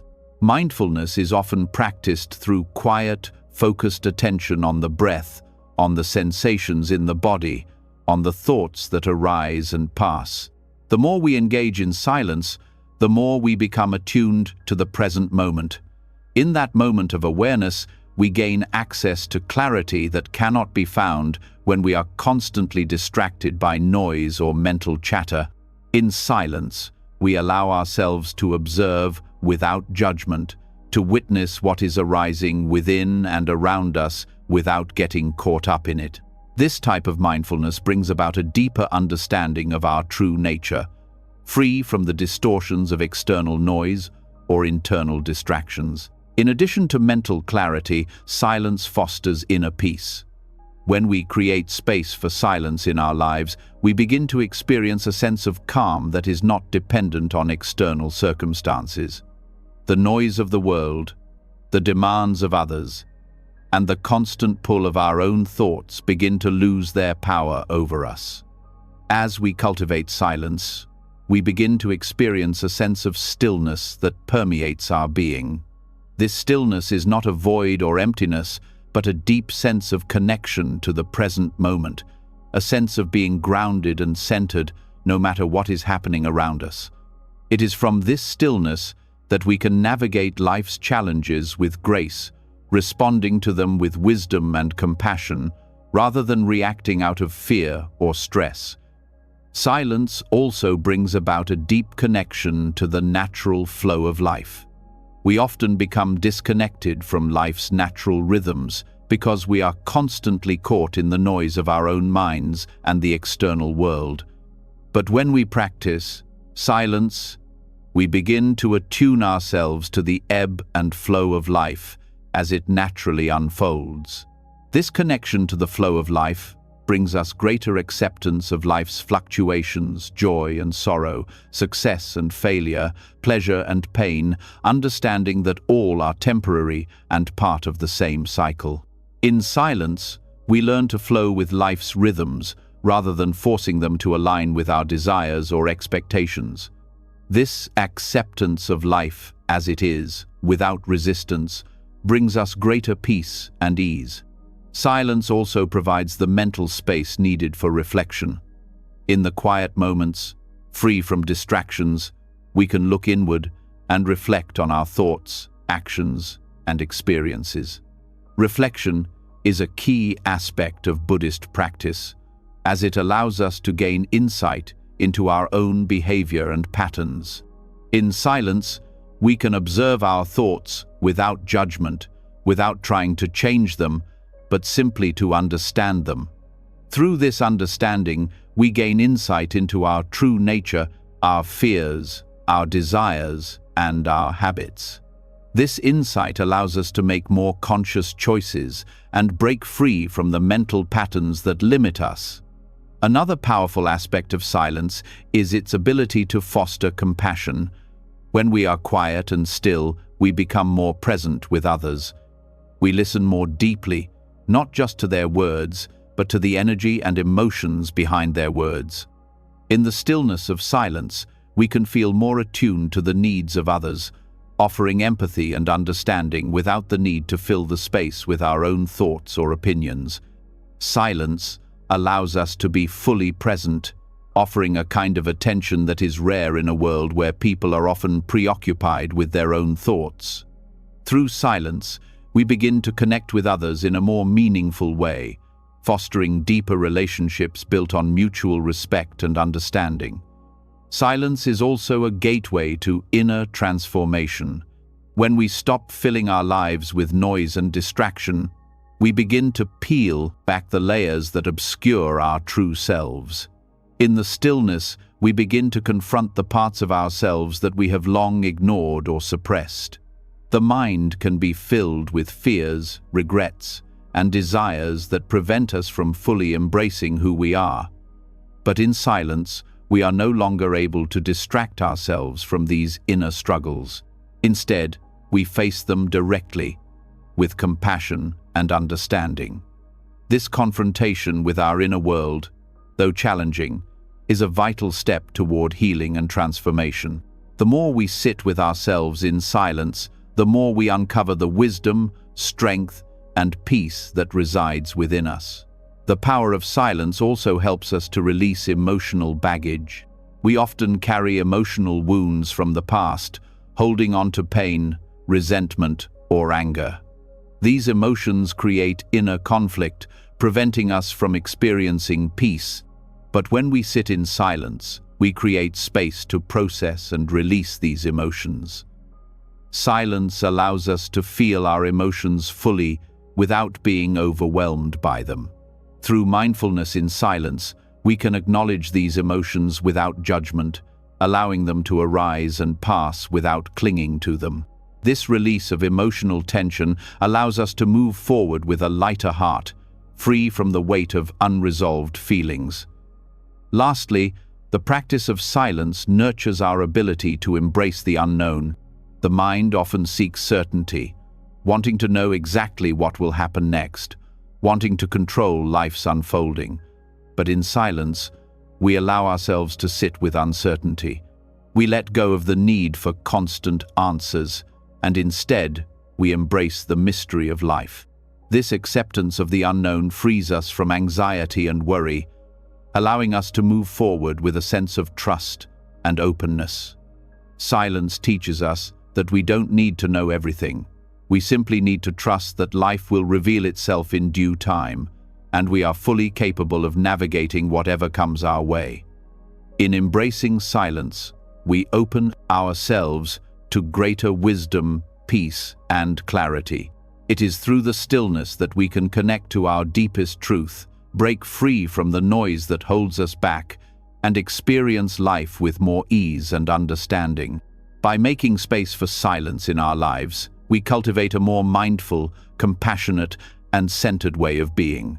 In this silence, we find the key to living with true clarity and grace, free from the distractions that keep us from experiencing life fully. As you begin to embrace silence and the power of stillness, you may start to realize that true peace does not come from struggle or force.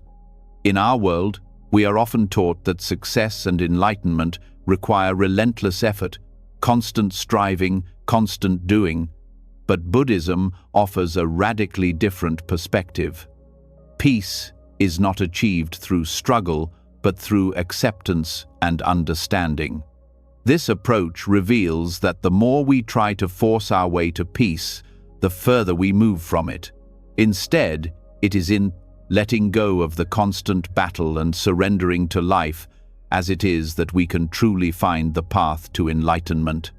Buddhism teaches that enlightenment is not a destination, but a state of being that arises naturally when we stop resisting life. It is not attained through forceful effort, but through the cultivation of mindfulness, compassion, and non-resistance. In a world that values achievement and effort above all else, it can be difficult to understand that true peace comes not from pushing forward, but from stepping back and allowing life to unfold as it is. By releasing the need to control, we create space for peace to enter our lives. The idea of a non-forceful path to enlightenment challenges much of what we have been conditioned to believe. We often think that in order to be successful, we must push ourselves beyond our limits, overcome obstacles through sheer willpower, and achieve constantly. But Buddhism reveals that true power lies not in control, but in the willingness to surrender to what is. Struggling against life's natural flow only creates more resistance and suffering. Instead, enlightenment is about accepting life's impermanence, embracing both joy and sorrow, success and failure as part of the same process. The more we resist, the more we struggle, and the more we distance ourselves from the peace that lies within. The Buddhist path encourages us to recognize that life is constantly changing and that we cannot force things to be a certain way. Acceptance of this truth is the key to releasing inner conflict and external struggle. When we resist the flow of life, we create tension both within ourselves and in our interactions with the world. But when we accept life as it is, without judgment or attachment, we begin to experience the deep peace that comes from understanding that all things are temporary and ever-changing. Rather than forcing outcomes, the Buddhist approach emphasizes the practice of mindful awareness. This is the art of being fully present with whatever arises, without judgment, without the need to change it. When we practice mindfulness, we stop struggling to control our thoughts, emotions, or external circumstances. Instead, we allow ourselves to observe life as it is, without resistance. This simple shift from force to acceptance helps us release the internal tension that often prevents us from seeing things clearly. By accepting whatever arises, we can respond with wisdom and compassion, rather than reacting out of fear, frustration, or attachment. Non-resistance is not about passivity. It is about active participation in life from a place of calm and clarity. It's about stepping into life without trying to force or control outcomes. Buddhism teaches that we are always in the midst of change, and that resisting change only leads to suffering. When we embrace life's changes, whether they bring pleasure or pain without trying to control them, we experience peace. Non-resistance allows us to flow with the changing currents of life, rather than fighting against them.